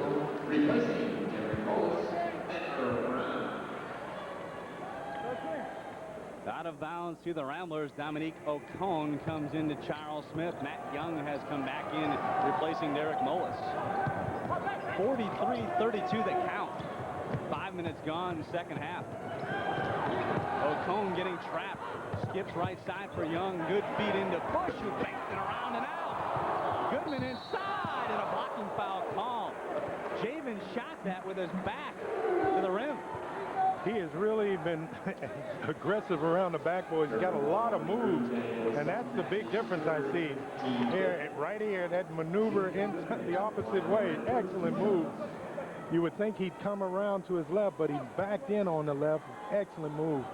I'm just so impressed with this guy. He has improved tremendously from last year. Goodman missing the free throw. He's now 1 for 3 from the foul line this day. Goodman last season shot 68% from the foul line. He's got 11 and 6 thus far, make it 12 and 6. So Javan well on his way to a double-double. Louis Moore, we got fouled. Trying to help out Smith, coming from the wing there, come over to help out, grabbed the arm. Good call by the official. Meantime, Matt Simons getting ready to come on for the Colonels. Simons has 4 fouls in the game. Fouls on Smith. I tell you, Mark, this game is still relatively close when you consider the way Eastern Kentucky is playing. They've made some adjustments, and the Ramblers having a few problems with it. Loyola jumps out to a big lead at 21-3. And Matt Young, the steal ahead for Goodman. Javan to Ocone, and stolen away by the Colonels. Louis Moore on the fly. Around Smith, the runner, rim's no good. Charles there for the rebound. Ahead to Matt Young. Young lost control. Another turnover by the Ramblers. Sutton ahead to Best. In on Smith. Lays it in. Good move. Little surprised that Young didn't need to go in on that. He had no help. Just bring the ball back out and set up a play. As a result, they are right in it. Down by 10. Oh, that's nice. Inside. And a foul called. That should be number 5 on Simons. Good spin move rotation here. Goes to his right, comes back to his left nicely into the basket. Foul call. He's still active. So Simons, who transferred from Louisville, in his first game at Eastern Kentucky after sitting out last year. Leaves with 5 fouls, 0 points, also 3 rebounds. I hate to be repetitious, but as the coach indicated, he really hasn't worked out. You have to work out in practice. Work out in practice. It shows up in the ball game, the real thing. Smith now in double figures. He's still complaining. I didn't foul him. I didn't foul him. That's typical ball players. Charles, in the summer, played for the MCC All-Star team. They traveled into Kuwait. 46-34 Loyola. Cecil holding. Pass against Matt Young. Inside for Cecil. Jaja changed that shot. Blocks the shot by Best. Thomas has it, fouled by Matt Young. Coach Calhoun really wondering what happened to the foul underneath. Look at good foul. Good defense right there. Richardson, nothing but ball. Jaja from Pensacola, the junior college, with the block, 1 of 7 for the Ramblers. A 12-point Ramblers lead, thrown away by the Colonels. Going to see a lot of pressure on the Ramblers. This is a tell if they're tired or not. If they're really going to put the pressure on them here. Full court. Ken Burmeister, former assistant coach at DePaul, and also with Lute Olson at Arizona. We had a kickoff reception. He brought Steve Kerr from the Chicago Bulls, one of the players, of course, he helped recruit to Tucson. Oh, Steve Kerr, excellent shooter. Burmeister. I think he's one of the best recruiters in the game today. Right now, we're waiting on a basketball, and the official has found it. It went underneath the stands.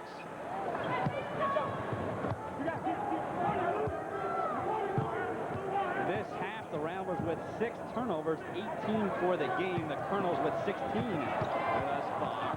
Jaja lost it on the way up. Bush will get it back. Another Eastern Kentucky miscue, giving it back to Loyola. And Matt Young off to Smith. Charles for 3. It's hard. And the rebound taken down by Stooks. He got mugged by Donyale. Yeah, he realized he did it. Smith from the outside, Jerry missing the shot, and Stooks had good position. Excellent position. I mean, when you want to tell youngsters in high school how to block out, that was a good indicator right there. And the better jumper, of course, Bush had lots of problems getting it. Ramblers on the floor with O'Cone, Young, Richards, Bush, and Charles Smith. And Derek Mullis getting a lot of rest. He's got 1 3 thus far. And Loyola, as you see, just 2 for 11 from the arc. Fitzgerald, a long 3 is good. That knocks it below double figures. That's a big basket. And now a 9-point game. Smith at the point. We started the game as small forward. Right on that Young screen. O'Cone, right wing. Driving to the basket. Wouldn't go. Held ball as Stooks and Bush tie each other up, and the possession will go to Eastern Kentucky. I tell you, those two like each other, don't they? The last couple of plays down the road, they've been right together. They give each other a little pat. Say, good hustle. Travis Inskeep to bring it up. The Colonels on a bit of a run over the last couple minutes here to creep to within 9.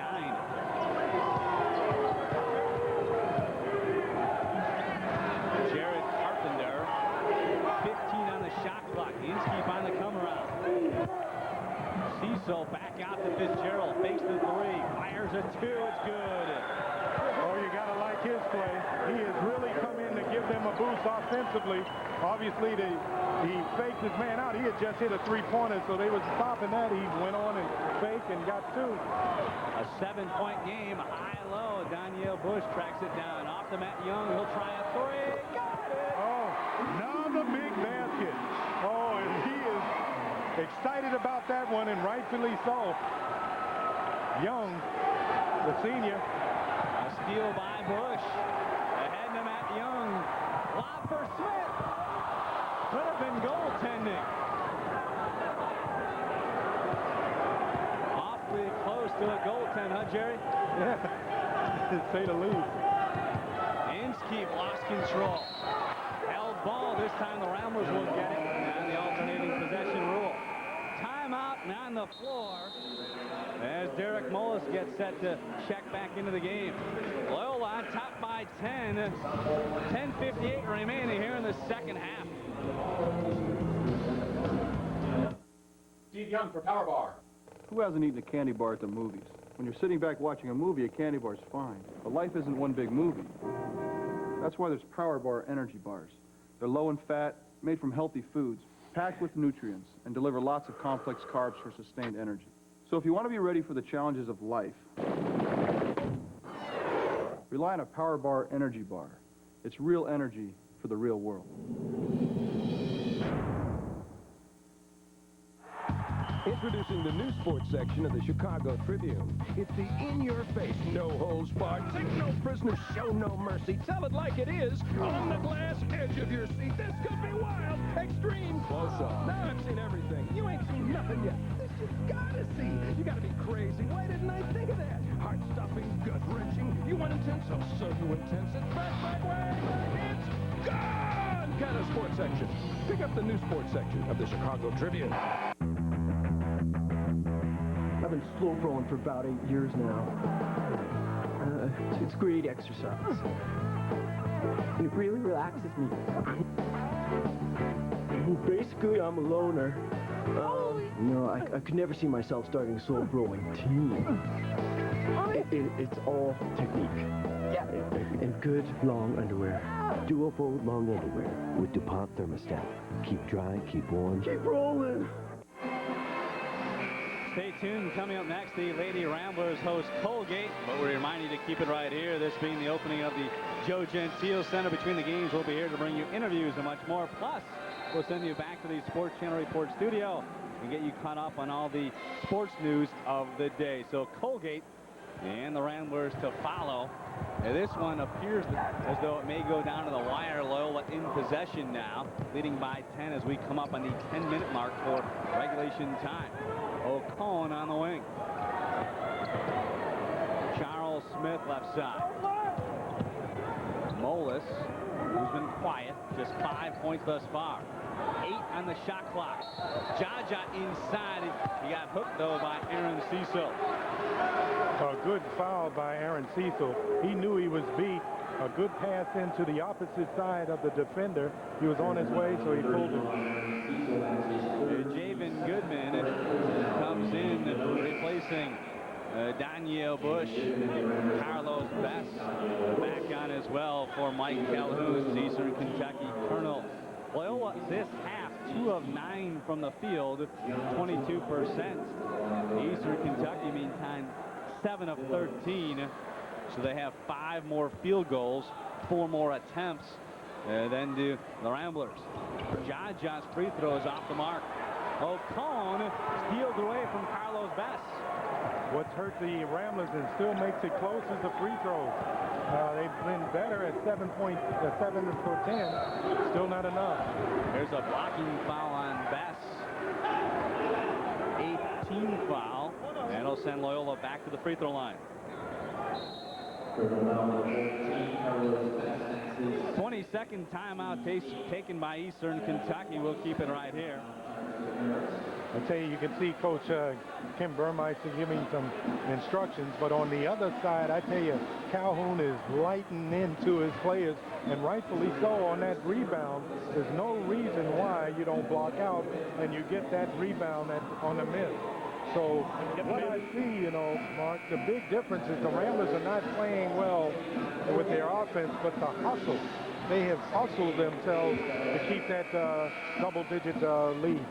Ramblers up by 10. Dan Bernstein standing by. Dan, what's going on? Well, some schools aren't lucky enough to win a national championship. Loyola has done that. They did it with the help of this man, John Egan, the point guard for that 1963 national championship team. He's one of only 6 Ramblers to have his jersey number retired. And, John, when we have that banner behind us representing the pinnacle of college basketball achievement, we've heard that Father Pitteritt talked about this building as a starting point, a commencement for trying to climb that mountain again.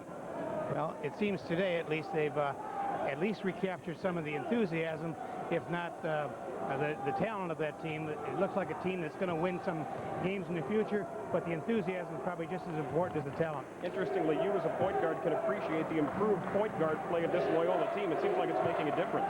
It is sure making a difference today. I understand number 10's a freshman, but he's a heck of a ball player. They've got a couple of guys who are getting the job done, getting it to the big guys who may not be as big as their opponents, but they're quicker and stronger. It's showing on the scoreboard. Let's get back to the ball game. All right, Dan, thanks. Dan Bernstein with a teammate of yours, Jerry. Oh, what a heck of a ball player. Talking about enthusiasm, he had it all. I mean, aggressive. I was glad I was on his side because he played hard and would play and go up against big guys. It didn't matter how big you were, and he would fight you if he had to. Loyola this half just 22% from the field after shooting well in the opening 20 minutes of play. Loyola out there with Richards, O'Cone, Goodman, Mullis, and Charles Smith. Now Bush comes in replacing Jaja. Well, they're really starting to put the pressure on the big guys inside, and they're daring the Ramblers to hit from outside. So here's where Derek Mullis has got to pick up. Offensively, Jerry, I assume you'd agree the Ramblers seem a bit out of sync this half. As I indicated earlier, a lot out of sync. The key to help them is their pressure on defense and as well as their hustle. But the offense is definitely out of sync. Earl Brown on the bench, so they go with the veteran Dominique O'Cone. Charles Smith to work it out. Smith against Bass, comes around the Goodman screen. Mullis, left side, pulls up, fires, and connects. That's what I indicated. He's got to start hitting. That'll bring the defense out, and then the big men will have it a little easier. Daniel Sutton. Bass shoots on O'Cone hard. Rebound inside Cecil. They got it blocked by Bush. Oh, Bush, that was an excellent defensive play. He was beaten every way possible, but Bush stayed in there, got the block. As a result, the Ramblers have the ball. Loyola by 10. 8:25 remaining. Mullis inside and tapped out by Bass. It'll be Loyola basketball as Earl Brown comes in. You know, Mark, that's a good rotation you got now. You got O'Cone, you got Brown in there in the rotation with Smith being able, his versatility to come to a guard. And when you get a pressure team like Eastern Kentucky, you need that type of rotation to keep somebody fresh in there. Brown with a lob pass deflected out by Sutton.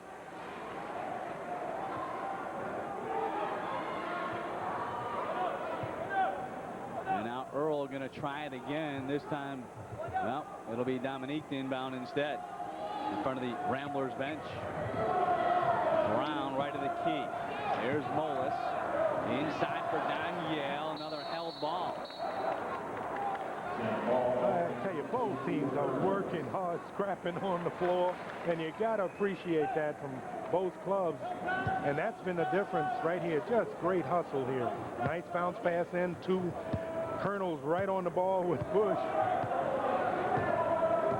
And the Colonels get it this time. A 10-point game. Bass off the Sutton left wing. Carlos Best with 10 thus far. And thrown away to the Ramblers. 8 minutes remaining in the basketball game. Loyola on top by 10, 51-41. Stay with us. We're heading down the stretch here on Sports Channel. It's the after Thanksgiving sale. Before Thanksgiving at Montgomery Ward. Look for the yellow tags and get savings you can really be thankful for. Get 30 to 40% off portable TVs, VCRs, and rack and shelf audio systems.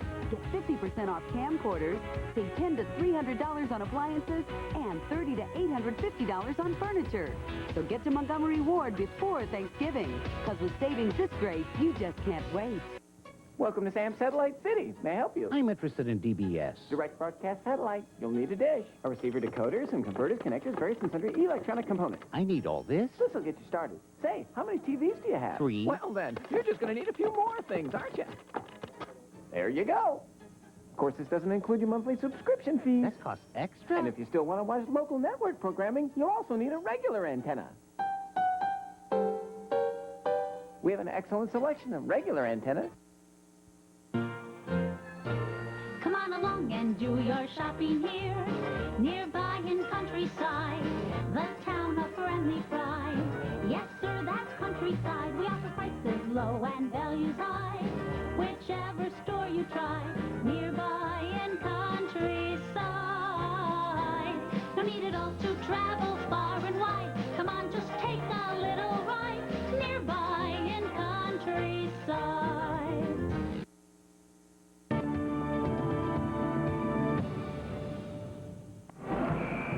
Left in the ball game. Loyola's up 10 over Eastern Kentucky. We are at the brand spanking new Joe Gentile Center, and I am joined by Klaus Mandel, the executive chef here at Loyola. Not only is he in charge of all the menus on campus, he's cooking up some school spirit as well. We're also joined by some of his rambling chefs here. Talk about what's going on. Yeah, we're going to put together a little cheering section for the school here, for the spirit. Our Ramblers are going to go places this year, and we put together Klaus's Rambling Chefs. Everybody gets their chef's hat. We're going to have some parties ahead of time, and we're going to go big time with this. All right, well, before I go, I want a hat, okay? They're giving new meaning to the term down in front. Back to you guys. We got plenty of hats for everybody. Hey, Dan, make it 2 or 3 hats, will you? Hey, you need one, too. We'll get you one. 51-43. As Daniel Sutton now will shoot for a 3-point play. Sutton no good with the free throw. Tipped around, and Javan Goodman has it. Goodman getting double-teamed, nearly throws it away. Mullis was streaking down at the other end. They couldn't find him. O'Cone, 4 on 3. Off the Mullis 3-point range. Back out to Earl Brown. Loyola by 8. 7:37 remaining. Well, you've got to give a lot of credit to Daniel Sutton for he's almost single-handedly bringing these guys back. Good help from the bench, but I tell you, a good team effort that Eastern Kentucky has come to play. O'Cone off the bush, hands to Mullis for a 3. Got it! Oh, I'll tell you, you might look at his stats and see he only shot 3 for 10 or 12, but big shots that he come up with, you better believe it. And Eric now with 10. That's his second home run. Best inside, shot it hard. And Dominique O'Cone yanks it down for Loyola. Big possession now. Earl Brown. Inside Javan for 2. Oh, that's what you like to see in a freshman. I tell you, he saw all ends of the court. He had 2 or 3 options. Derek Mullis was on the side, and he caught underneath the eye and an easy layup. In the meantime, Mike Calhoun takes a timeout. Loyola leading by 13 points. We'll take a break ourselves. 6:40 remaining. Fast break on the lake. Couple quick hoops by Loyola as Earl Brown with a perfect feed for Javan. Loyola leading by 13. In the coolest game on earth, the power forward is a study in contrasting styles. Depending on the situation, a player like Keith Kachuk employs either resourcefulness and finesse, or when necessary, brute force. Finesse, force, whatever.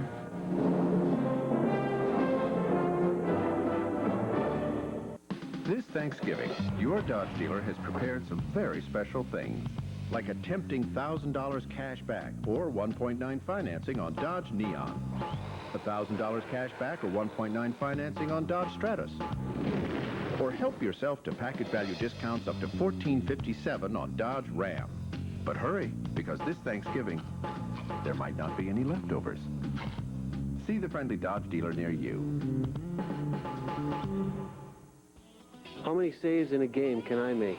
You make the call. By playing the Southwest Airlines Great Savers Travel Contest, you could win tickets to see the Hawks take on the Bruins in Boston. Watch the Blackhawks on SportsChannel to see if your entry is randomly chosen and your guess is closest to the actual number of saves the Hawk goalie makes that night. If it is, you qualify for a grand prize trip drawing, including round-trip airfare to Providence from Southwest Airlines, a symbol of freedom.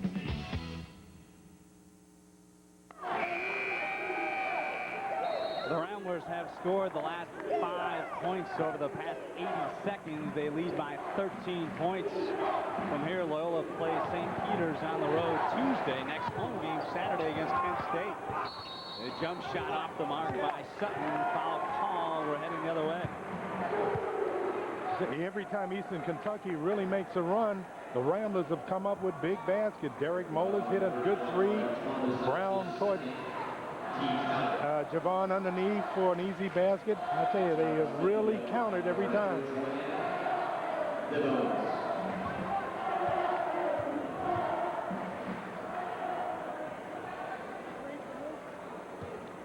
56-43 with 6:30 remaining. Charles Smith at the foul line. Again, Charles missing. This half, even at 19 all. Loyola led by 13 at the intermission. Best on the move, pretty shot. Oh, he's got great jumping ability. He just took off, went to the basket. Can't hold a good ball player down. He struggled the first half. He's come back strong in the second. Here's Brown calling a play. Earl taking over the point guard duties from Theodis Owens out of Farragut High School. Charles reverse layup. Wow. He lost control of it. He didn't have it on the one side. He went to the other side and was out of control. Long jump shot by Thomas, no good. And Sutton keeps it alive over the vest. Thomas to Fitzgerald. He'll launch a three. Good. I tell you, Fitzgerald has just been superb offensively, keeping the Eastern Kentucky Colonels in the ball game. Him and Cecil Sutton. Fitzgerald now with 11. That's his third bomb, and it's an 8-point game. Brown off to the right to Javan Goodman. Shot it way hard, and Fitzgerald clears. Skip pass right side for Sutton. In the lane. Bounce pass to Cecil. Lays it in. Eastern Kentucky really keeping their composure, working the ball around, worked it inside very well then for the easy shot.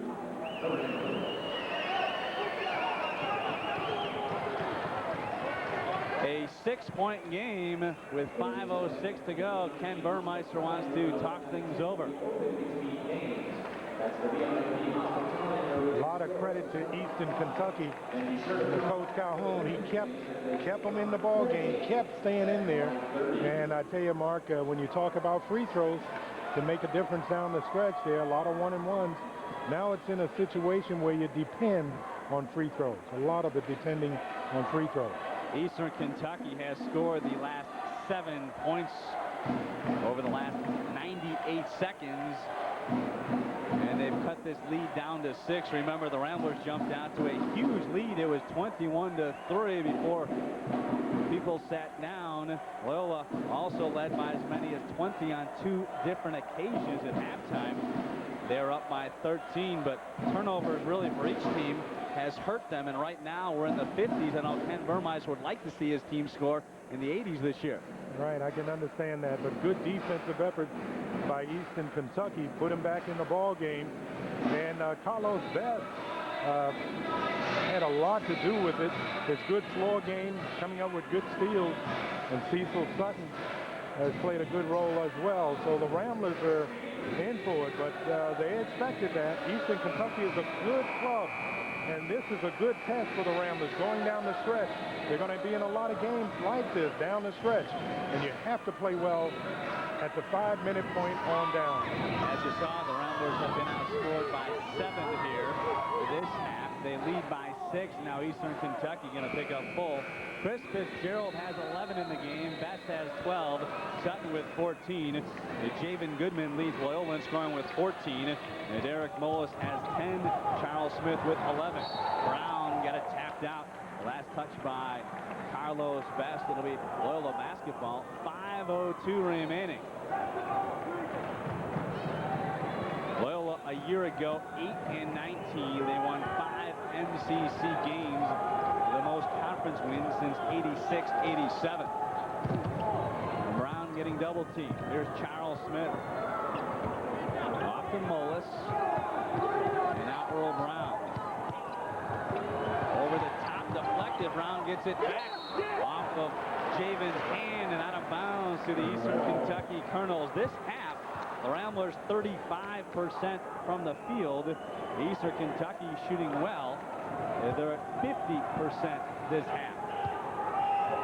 Right now, you got to say the Eastern Kentucky defense has been the key. They're shooting the threes offensively as well, but the defense is giving them an opportunity, especially Chris Fitzgerald. This is Fitzgerald. In the lane, the ball laid up good by Marty Thomas. His second field goal. Now it's a 4-point game. Earl Brown in his first game in Loyola Maroon and Gold works it up. Well, the crowd is trying to play a part here. Brown left wing over to Charles Smith. Shot clock at 12. Here's Mullis. 8 to shoot. Derek around a screen. 6 on the shot clock. Bush to Brown. A long 3. Nope. Tipped out. Brown gets it back. Earl shovels the Bush through his hands. Now Charles Smith collects and reloads the offense. This is a big possession. The Ramblers need a basket to take control of this game. 3:30 remaining. Second half. 15 to shoot. Brown getting doubled up. The Bush baseline left to pull up. Good and a foul. Has he played a ball game? Has he played a ball game? The thing that you like about Bush, he takes shots. He never forces them. He takes good shots. He looks at the pass. Here's a good shot. He lanes up, pulls the ball back. The pressure there, he follows through despite the fact he's fouled. Look at this leap. He goes into his man back on his arm. The follow through, nothing but net. Thomas picking up his third. Donyale splashes in the free throw. He has 12, and Loyola extends their lead to 7, 59 to 52. 3:15 remaining regulation time. Cecil back to Bass for 2. Smith is a little tired. I was watching Charles Smith. He pretty much let Best go on this.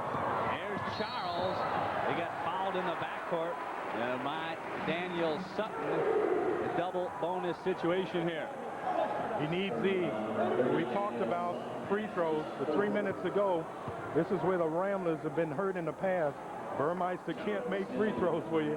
He can coach you and give you a good have a good assignment and be ready to win, but you got to hit free throws. Charles has struggled from the foul line tonight. 59-54. Smith rattles this one in.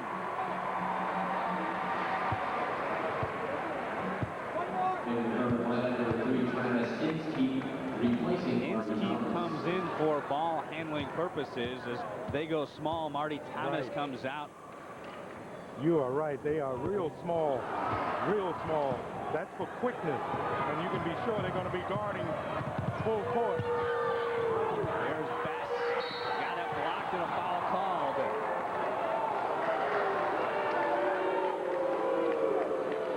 I tell you, he's come to play. Second half, can't keep a good man down. And Carlos Best is tough. Moves to his left, goes up strong, and nothing but a foul without a doubt there. A 6-point game. Donyale picking up his third foul. Carlos Best, a year ago, he made the Ohio Valley Conference All-Newcomer team. He has 14 thus far. They make it 15. Something about the good ball players down the stretch. They really come up with the big shot the big free throw to keep you there. If I'm not mistaken, you did just that in that championship game in '63. Well, that's all I did because otherwise they were all on me. Good defense by a guy named Tom Thacker. Cincinnati played very well, but couldn't keep us down. Loyola takes a 20-second timeout. We stay here. 60-56, a 4-point game, and 2:52 remaining. You know, a lot here depends on conditioning. What type of condition you're in. Because you've been running up and down for a long time, something like 37 minutes of aggressive, hard-nosed play. The conditioning down the stretch. Are you in good shape? That'll tell in the next 3 minutes. Coming up next, it's Colgate, coached by Ron Arone, and led by Kara Chris Molly. They'll take on Keir Rogers, and the Ramblers will see Katie Winsky back from a year off following a broken cheekbone. Points in the paint this half. And the Ramblers just 4, the Colonels with 14. And a timeout by Eastern Kentucky. They'll have the ball. Derek Molest Derek lost it, and that really hurt. So the Colonels take time. We'll break ourselves. Loyola up by 4. 2:45 left. Stay with us here on Sports Channel.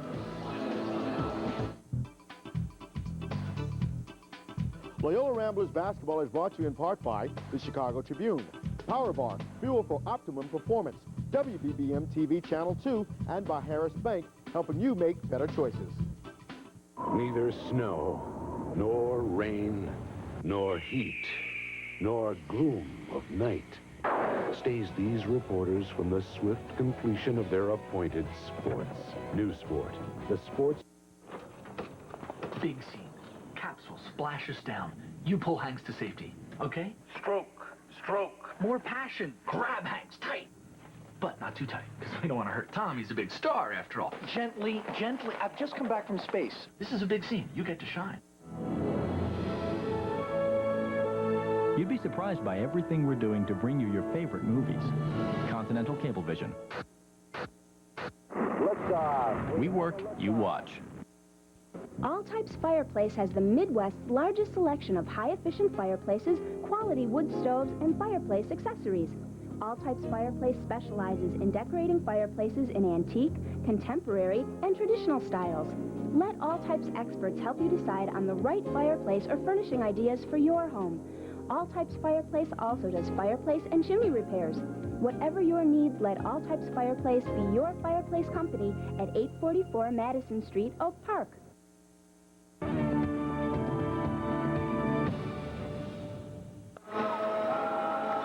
Loyola on top by 4, 60-56. And Jerry, if that were me sitting there, I'd probably get dizzy on that rocking chair. This guy, Joe Gentile, though, has the best feet in the house. The Baron of Barrington, class of 1948. Yeah, he had obviously $3.5 million. He said he's not finished yet. He's going to get a kitchen in this place. He said Italians love kitchens. He said, hey, we got to get a kitchen here. In the lane, the jump hook good by Sutton. He had 16 to tie Carlos' best for team high honors. I tell you, right now they've got everything going their way. The momentum, everything is going their way. Fitzgerald for 3, got it! Can you believe it? 1-point lead. Eastern Kentucky on top by 1, 61-60. Double dribble called on Earl Brown. Just an excellent effort by Eastern Kentucky, really putting the pressure on the Ramblers. Right here, and I tell you, they had the momentum going, and he's deep in the corner for the 3. Everybody is happy over there. Fitzgerald with his 4th home run. He has 14 points in the game. Need the defense now. He's got to play the defense now. Less than 2 minutes remaining. Eastern Kentucky with the ball, leading by 1. Good composure. We're going to keep it in his hands as much as possible. 12 to shoot. Hinsky will for 3. An air ball. Wow. He missed everything by a couple of feet. I tell you, Carlos Best did everything possible. He really hit the open man. He just too much pressure on him. The crowd screaming and all. That makes a difference. So Inskeep now comes out. 25 turnovers for the Ramblers, 20 for the Colonels. And the Ramblers have cashed in for 18 points off Eastern Kentucky miscues. 61-60 Colonels. 90 seconds remaining. Javan Goodman inside. And a blocking foul call. Wow, that one could have gone either way. Aaron Cecil tried to get in front of Javan Goodman. A lot of acting on that play there. If you can see a good pass inside. He's not going hard. See the acting? That's a little bit, but a lot of acting there. You got to have a little bit of room. You got to give a man a little bit of room. He's still saying, hey. Cecil's favorite player, by the way, is Dennis Rodman. He showed a worm-like move right there with the block. Right, rebounding, aggressive, hard-nosed play. See, Javan hitting big free throws here. Goodman one rebound away from a double-double. He drops in 2 foul shots to give Loyola a 1-point lead as Dominique Ocone comes in, replacing Earl Brown. So Ken Burmeister decides to go with experience here for the final minute 25. Good move, really smart. Plus he's fresh.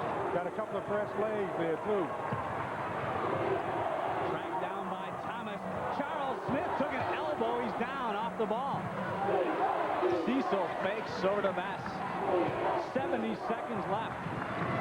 The Bass inside for Cecil. Blocked by Bush. Moelis dives for it out of bounds to Eastern Kentucky with 8 to shoot. Good hustle by Derek Moelis. He made it close. I mean, they're playing hard. And good defensive in here by Bush. Bang! Knocks it live. Watch this drive, dive. Both of them want it. Both of them want it badly. 8 seconds on the shot clock. Ocone knocks it out of bounds. And no time ran off the clock. And at half court, it'll be Colonel's basketball. 62-61. This is going to the wire like he indicated. 4 to shoot. Long 3, no good. And a 35-second violation as Marty Thomas threw up the air ball. I tell you, the Ramblers picked up the defense. That made the difference right there. But it's not over. Eastern Kentucky knows how to put the defensive on now. And of course, Burmeister bringing Brown in. He ought to be fresh. Smith, because he's a little bit better ball handler. 54 seconds remaining. Charles will inbound. Ramblers with the lead and the ball. Smith in the backcourt. Throws ahead, nobody back. Push to the basket. Goodman! Good night! Oh, that's nice. That's teamwork at its best. Good pass out by Smith. He's coming back. Oh, they can. That's good. Tipped up, wouldn't go. Cecil inside, loose on the deck. Tapped out. George Demos says it'll be Eastern Kentucky basketball. 32 seconds left. Shot clock has been unplugged for the remainder of the half. Colonels need a 3 to tie. They could, though, elect for a quick 2. Absolutely. You got plenty of time. You can get 2 and then play the hard-nosed defense. And you see the rotation there. Ocone is a better defender than Moelis and aggressive. He's a little quicker. He comes in. Good move by Burmeister. Fitzgerald, 3-point range. You don't want him to get, so that's points thus far. He's going to play on him hard. Here's a skip pass to Thomas. Blocked away by Smith. Charles fouled in the backcourt. He'll shoot 2. Defense, defense, defense. I tell you, that's the name of the game. That's been the name of this game. Defense got Kentucky in it, and then now defense is making the difference for the Ramblers. Loyola on top by 3. The inaugural game here at the Joe Gentile Center. Loyola last February at the Alumni Gymnasium knocked off UIC. So they ended on a good note. Now they hope to get off to a good start here in this brand new building. Charles Smith here can make it a 2-possession game should he hit this free throw. This is an important one because the 3 points is not enough. Smith around and out. Loose. And here comes Eastern Kentucky. A 3 ties it. Inside Thomas, that's a 2. Smith and to Earl Brown. Donyale by himself. That should do it. Whoa. They found a way to break that press, to throw over it. Oh, what a game. What a game. Have done it. What a game. You can't ask for a better game. Both clubs played extremely well. Both clubs hit the ball. Both clubs played good defense. When they had offense, and this man is happy. $3.5 million happy. Oh, just an excellent ball game by both. This is the type of a game where you don't want a loser. And really, there was not a loser. Eastern Kentucky played their hearts out. Fought back from under 25 points to get back in the ball game. But the Ramblers kept their composure, played good defense, threw over the press, and as a result, they come out with a victory. So the Ramblers open up the Joe Gentile Center with a 3-point victory. We'll take a timeout and hear from Ken Burmeister. Loyola wins the opener 66-63. He's one of baseball's latest heroes both on and off the field. Setting the Ironman record of most consecutive games played, Cal Ripken Jr. has shown why he's destined for baseball's Hall of Fame. Now you can share a piece of this legend with the Ironman Collector Watch. This elegantly styled stainless steel watch is a unique limited edition collectible. This fashionable watch has an attractive micron-plated brass plate for the hour dial, with the date Cal Ripken Jr. broke Lou Gehrig's record and the watch's collector number on the back. It all comes inside this unique leather-like baseball case and includes a matching certificate of authenticity. This valuable collectible will be sold during this TV introductory offer for only $69.95 on a first-come, first-served basis. To order your Cal Ripken watch for 3 payments of $24.63, call 1-800-431-4334. Or send check or money order for $69.95 plus $3.95 shipping and handling to Cal Ripken Watch, P.O. Box 2648, Grand Central Station, New York, New York. Or call 1-800-431-4334.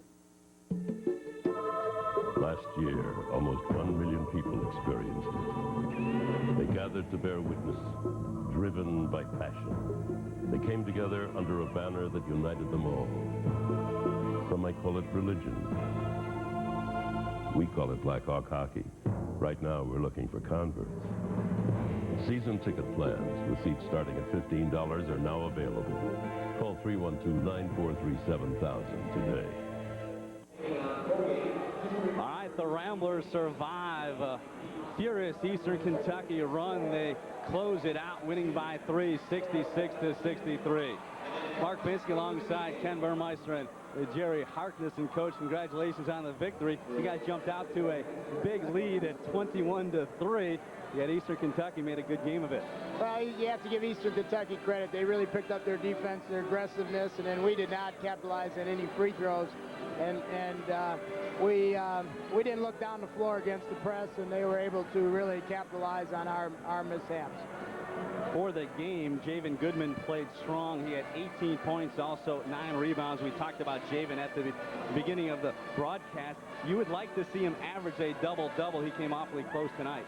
Well, I think he has capability of doing that every night if he's working hard to get the basketball, and he's going to get rebounds.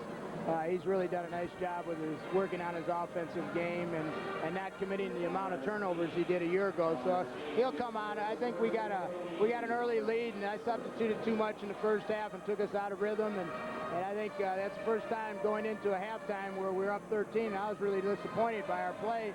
And then Eastern Kentucky picked it up, and we just didn't capitalize on our free throws and let them back in the ballgame, but you have to give them credit. The Ramblers shot 55% from the field, but foul shooting a definite concern. 16 of 36 from the foul line, and Charles Smith was just 5 of 15. Well, I know one thing. Jerry wasn't our free throw shooting coach. I think you gave that clinic this week, and no, I mean, we've been making the free throws, and unfortunately we didn't make them, and I don't know what it was, but we've been really making them in practice, so what can you do? Right, no doubt about it. When you have the close ball game, free throws is a big key. But on a positive note, Coach, you mentioned about you substituted quite a bit.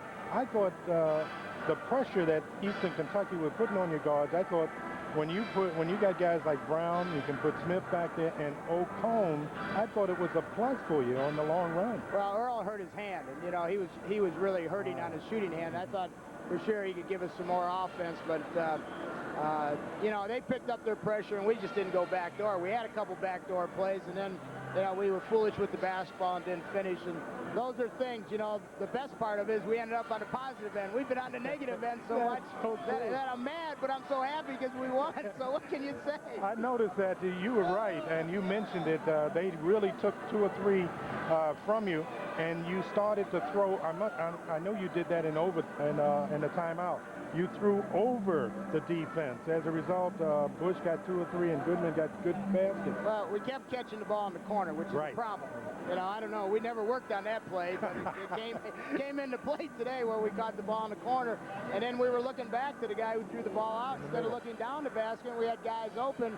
But that's part of the learning process, and we have good guys. We'll get better, and we're just happy to be on the positive end.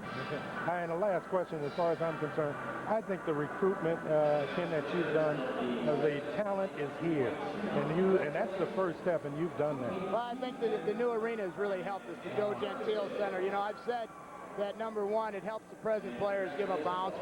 It helps you teach talent. You know, you have to have a facility to teach talent with the bright lights, the number of baskets, 3 full courts.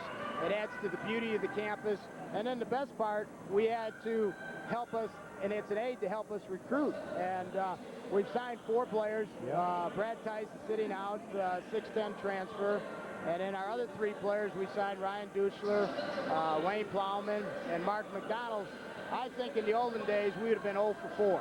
But with the new facility, we're 4 for 4. So our recruiting, we're 4 for 4, and we end up with a W, and my 2 children, my wife's going to be happy, so what the heck? You know? Coach, thanks a lot. Congratulations on the win. Loyola knocks off Eastern Kentucky by 3. Ken Burmeister off to a 1-0 start. Stay with us. There's more to come. We'll take a time out and look at the individual statistics on this game, and also check out second half highlights. Ramblers win by 3, the inaugural game at the brand new Joe Gentile Center. Right now they're on the roll, man, and they're playing good ball, and I still say that it is yet to see the best basketball from the Bulls. Back to the United Center we go. More from Michael Jeffrey Jordan. I think we're playing better basketball than they are right now. They still got to. The Bulls in Tinseltown. Only the stars come out at night. Catch the Bulls and Clippers, and after the game, you'll go live in the locker room. Coverage begins Monday night at 9, and it's not over until we say it is. In the coolest game on earth, the power forward is a study in contrasting styles. Depending on the situation, a player like Keith Kachuk employs either resourcefulness and finesse, or when necessary, brute force. Finesse, force, whatever.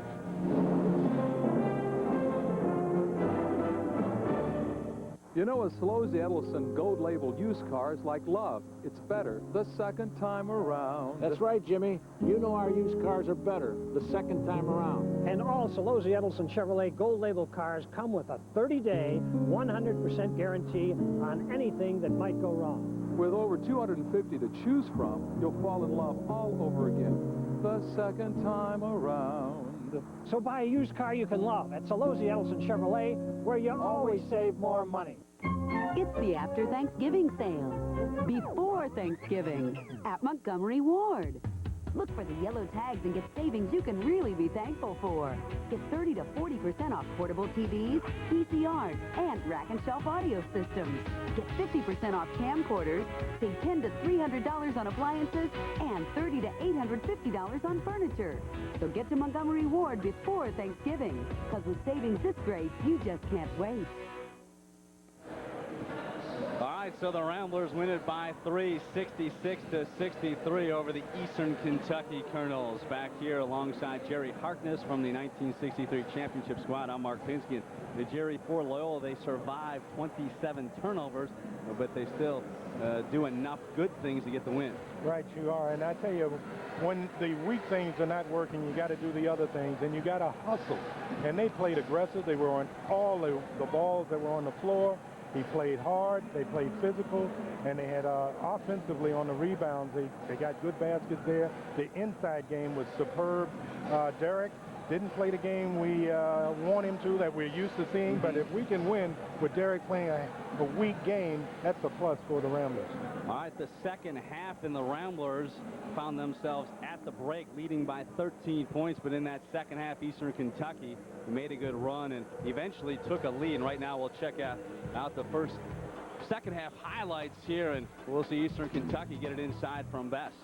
Oh, Best is tough. I tell you, he does so much, but Daniel Sutton played extremely well and has the key part of bringing him back.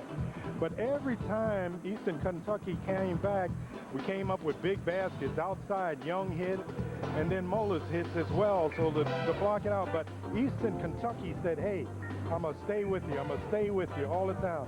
And then Brown, oh, with that no-look pass, he is going to be tough, I tell you. I'm going to really enjoy seeing him. I enjoy seeing guys like that.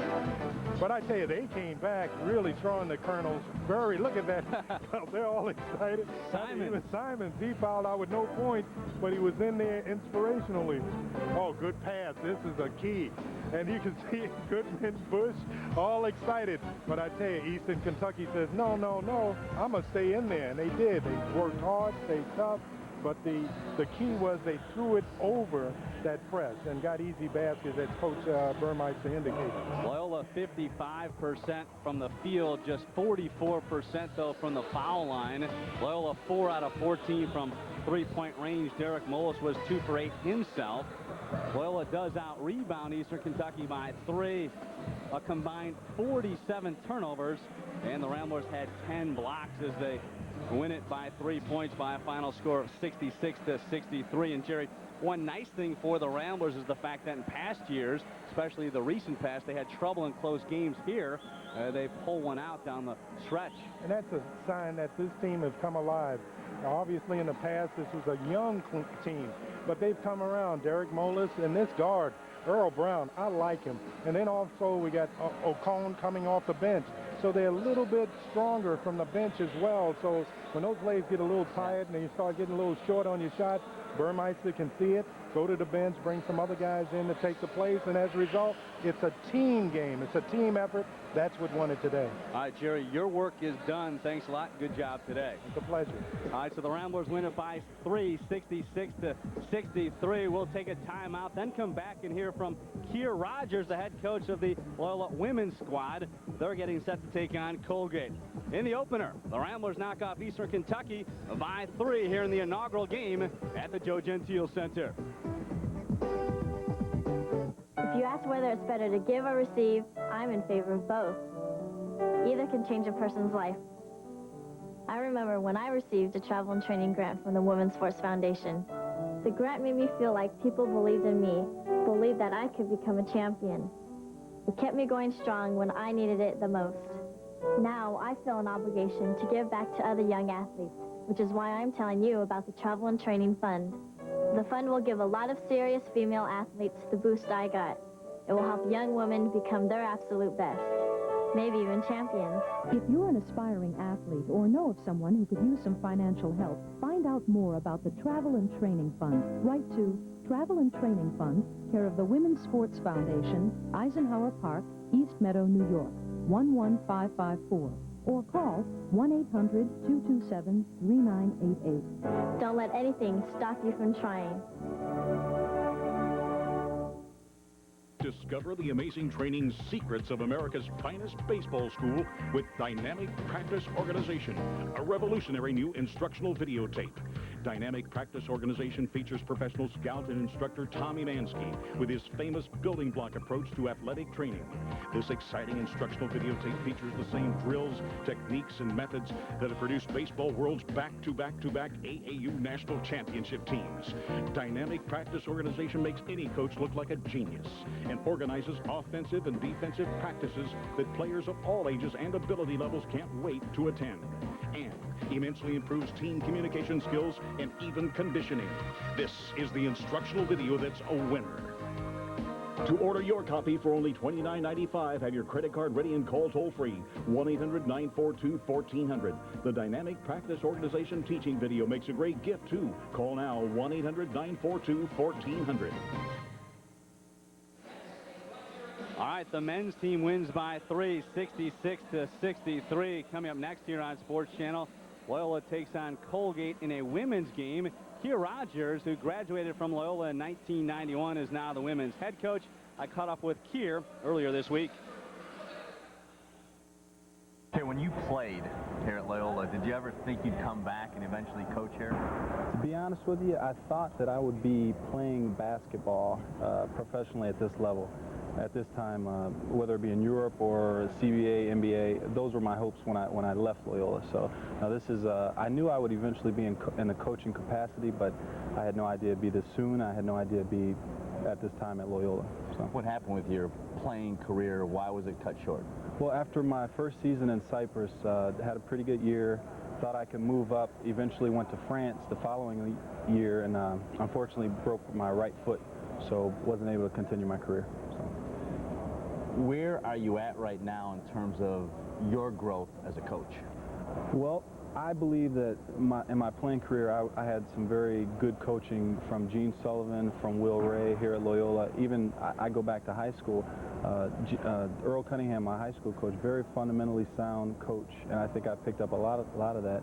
I'm still in the growing process, but I think for a first-year coach, I've been able to make a pretty good transition.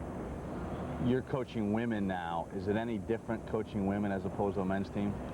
The only thing I could tell you, the two biggest differences would be you don't see a lot of slam dunking, which I'm a big fan of, and the other thing is the average shoe size is probably a little bit smaller. So.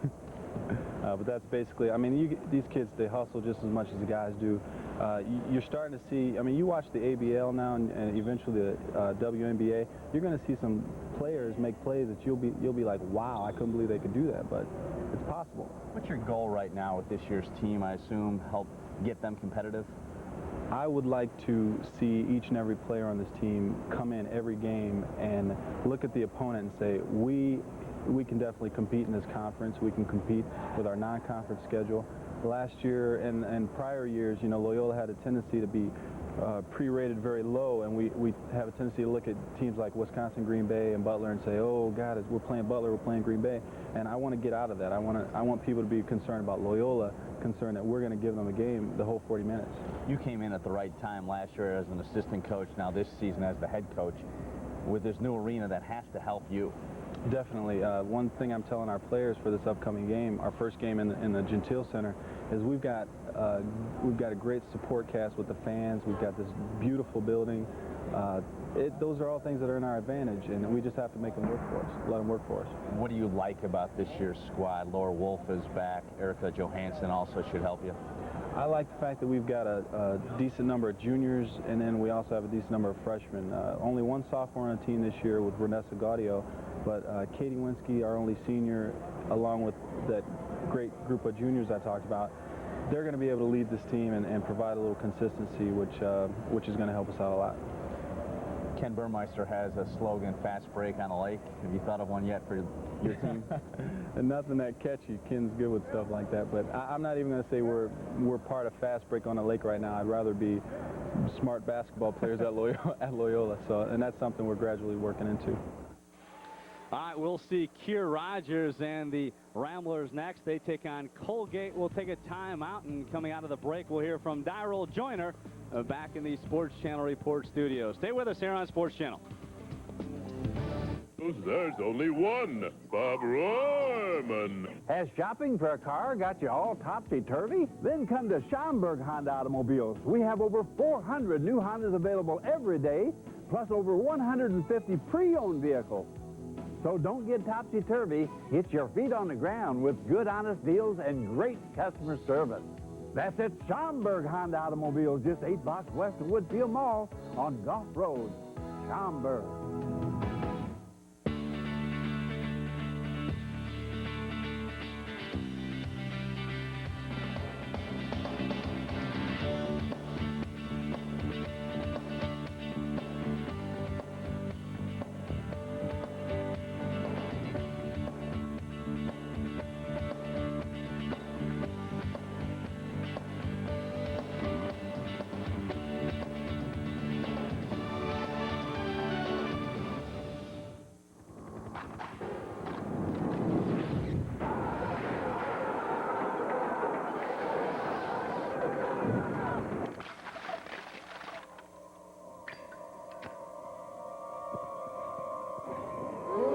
Everybody, clear out!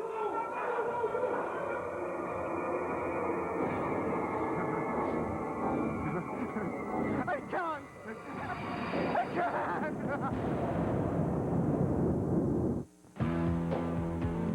Tonight on the Sports Channel Report, Jim Blaney and Doug Buffone previewed the Bears-Lions game at Soldier Field on Sunday. Lou Holtz coaches his last game in South Bend. Plus, the Bulls hope to make the Utah Jazz their latest victim on the way to a perfect record.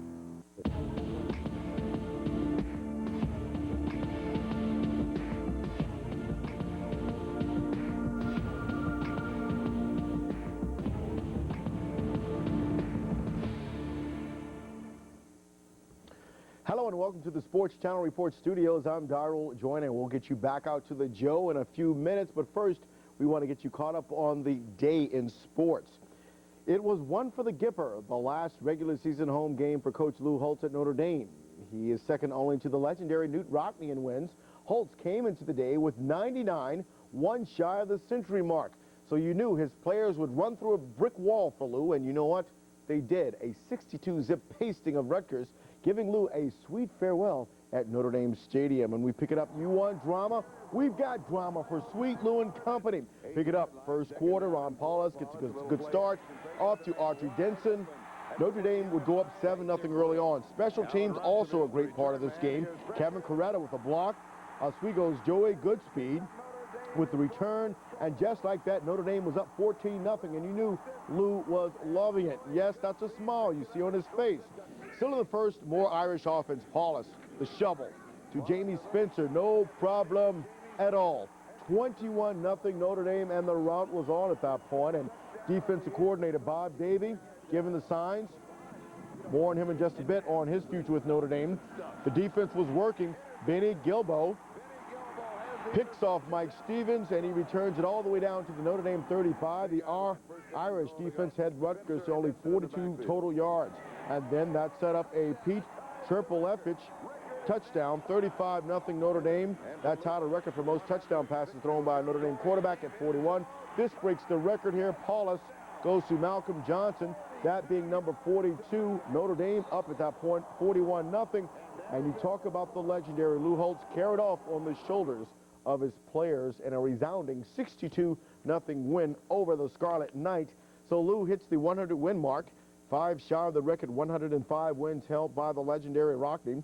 After 11 years in South Bend, Lou improves to 11-92-2. The Fighting Irish are 8-2 this year, and their last game will be next week against Southern Cal. Now, that's a must-win situation because if Notre Dame wants to lock up an Alliance Bowl berth, they have to do in Southern Cal. But don't forget, stay tuned to Sports Channel, where tomorrow at 11 a.m.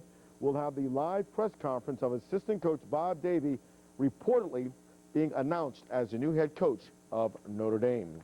At the Horseshoe, number 2 Ohio State and Michigan, a win gives the Buckeyes the Big Ten championship outright. John Cooper has not done well against Michigan over his career, and very little would change today. Second half, OSU up 9-0 after 3 Josh Jackson field goals, but then Brian Greasy in for the injured Scott Dreisbach, and he goes to Ty Streets, and the streets are paved with gold, 69 yards for the touchdown. OSU still are up 9-7. With under a minute to go, Buckeyes were trailing 13-9. Joe Germain goes to Demetrius Stanley for 25 yards. Then Stanley again for 17. John Cooper looking a little bit nervous because his team was down 13-9. But after 2 incompletes and an intentional grounding call, OSU with one last desperation, the Hail Mary, but Mary doesn't catch it. Instead, Michigan gets the interception. Game over. Michigan wins it 13-9. So if you're wondering how John Cooper has fared against Michigan over his career, try 1-7-1 in 9 years versus Michigan. Those numbers do not look too good. So the Buckeyes not only blow a chance at winning the Big Ten all out, they also blow a chance at a national title. They dropped their first game of the season to a team that dropped them from the unbeaten last year for the second straight year. Lightning does strike twice. So right now the Buckeyes and Northwestern get the co-Big Ten championship. Wisconsin does in the line at 35-15. Michigan State and Penn State right now they are, better yet, they were tied 22-all, but Penn State has taken the lead in the fourth quarter in this affair, 29-22. Both teams right now came in at 5-2 in the Big Ten. Elsewhere, Indiana did in Purdue 33-16. Now, Michigan's victory over Ohio State today gave Northwestern a share of their second consecutive Big Ten title. An incredible feat considering before last year, the Cats have not had a winning season since 1971. It's a tribute to their coach, but also to the players he recruited. Now, as the 17 seniors prepare for their last game, they take a look back.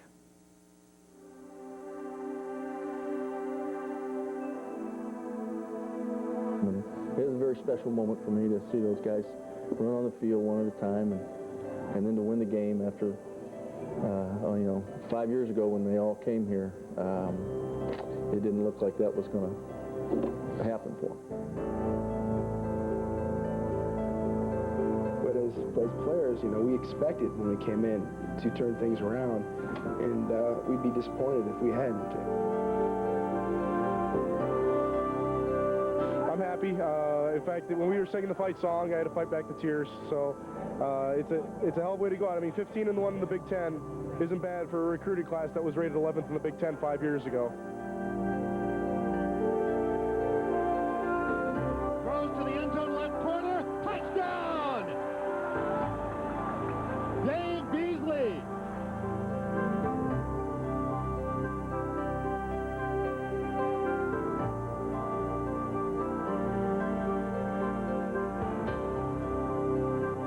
Weaver being chased by Rice, sacked by Rice.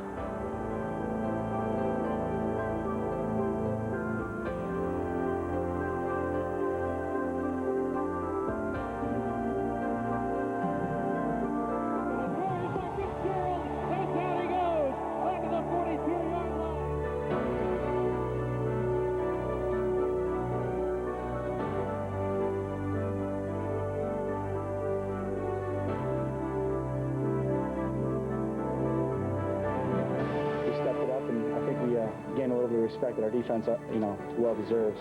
And if they don't respect us now, I don't know what's going to take for people to respect us.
Where we started 4 years ago, this is nice.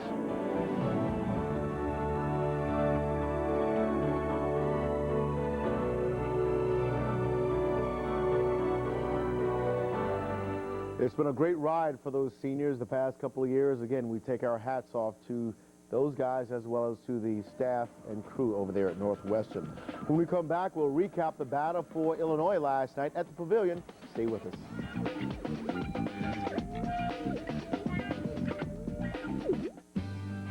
When you played the Bulls, who did you have to guard? I did have to cover Michael one game. Oh, that had to be ugly. He was. I killed him. Well, basically, I didn't choose for my hair to be bald. It just left me once upon a time ago. Wait a minute now. Things that you can't change and you can't, you know, you have no control over. Hey, don't worry about it. Just do what you do best and focus on that. Would you get in between these two guys? This guy does every Friday on Pro Football Weekly.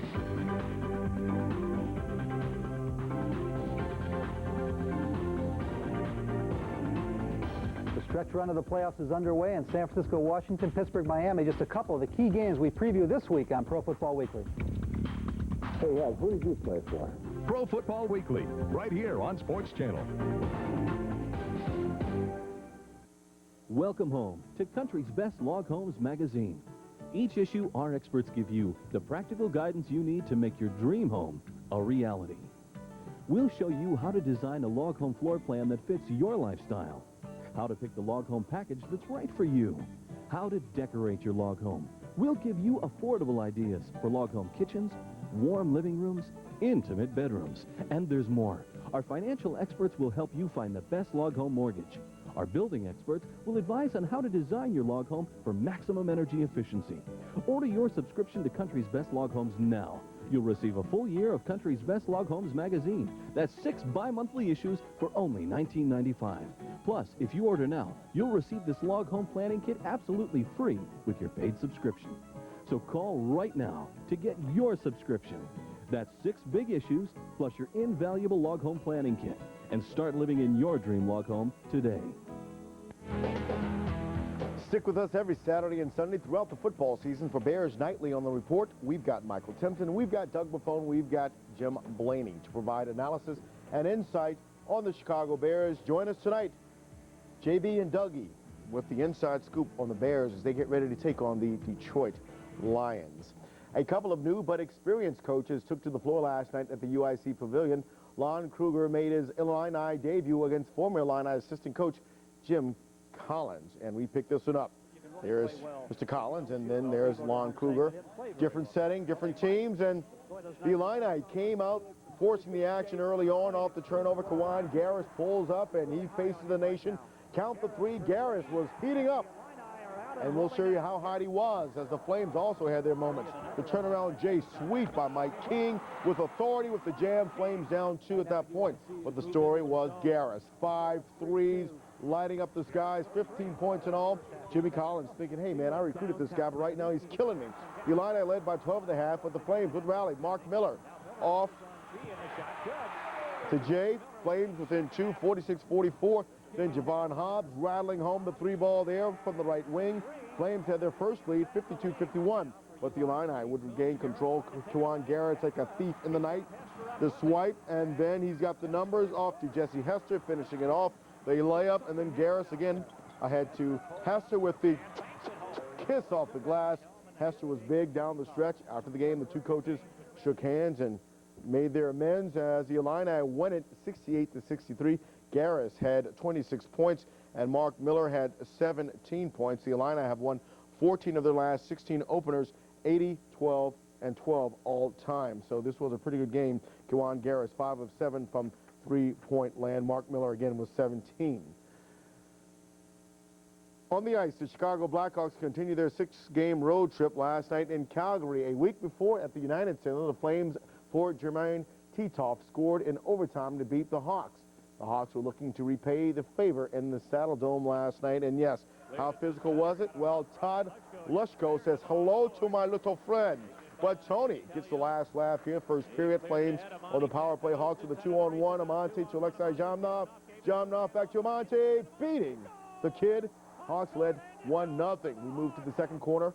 They Flame tied up Theo Fleury with the blast pass. Belfour and Jermaine Titoff is there for the stick back.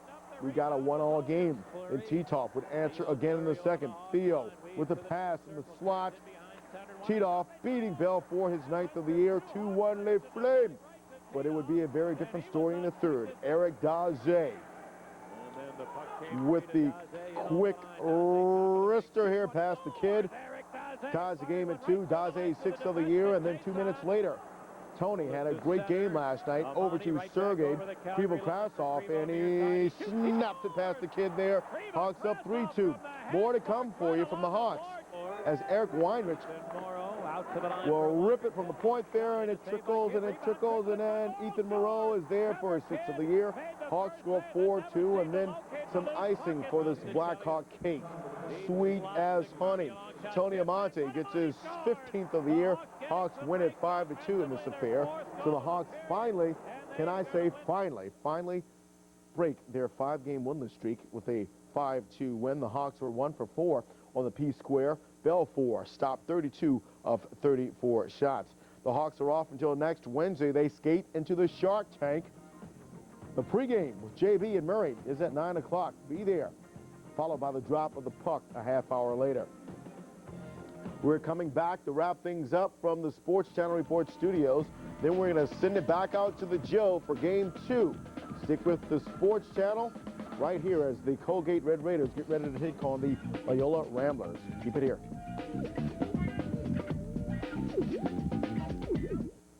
The only problem with having over 350 styles of Nike gear to choose from is that you have to stop to check them out. And who wants to stop? Give the gift of adrenaline.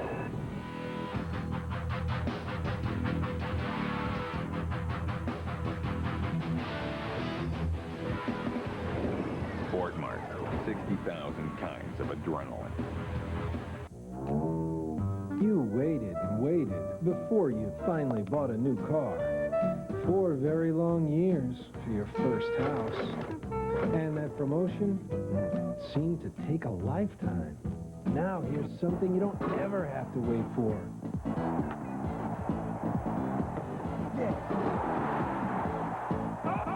News Sport, the 24-hour, 7-day-a-week sports news channel.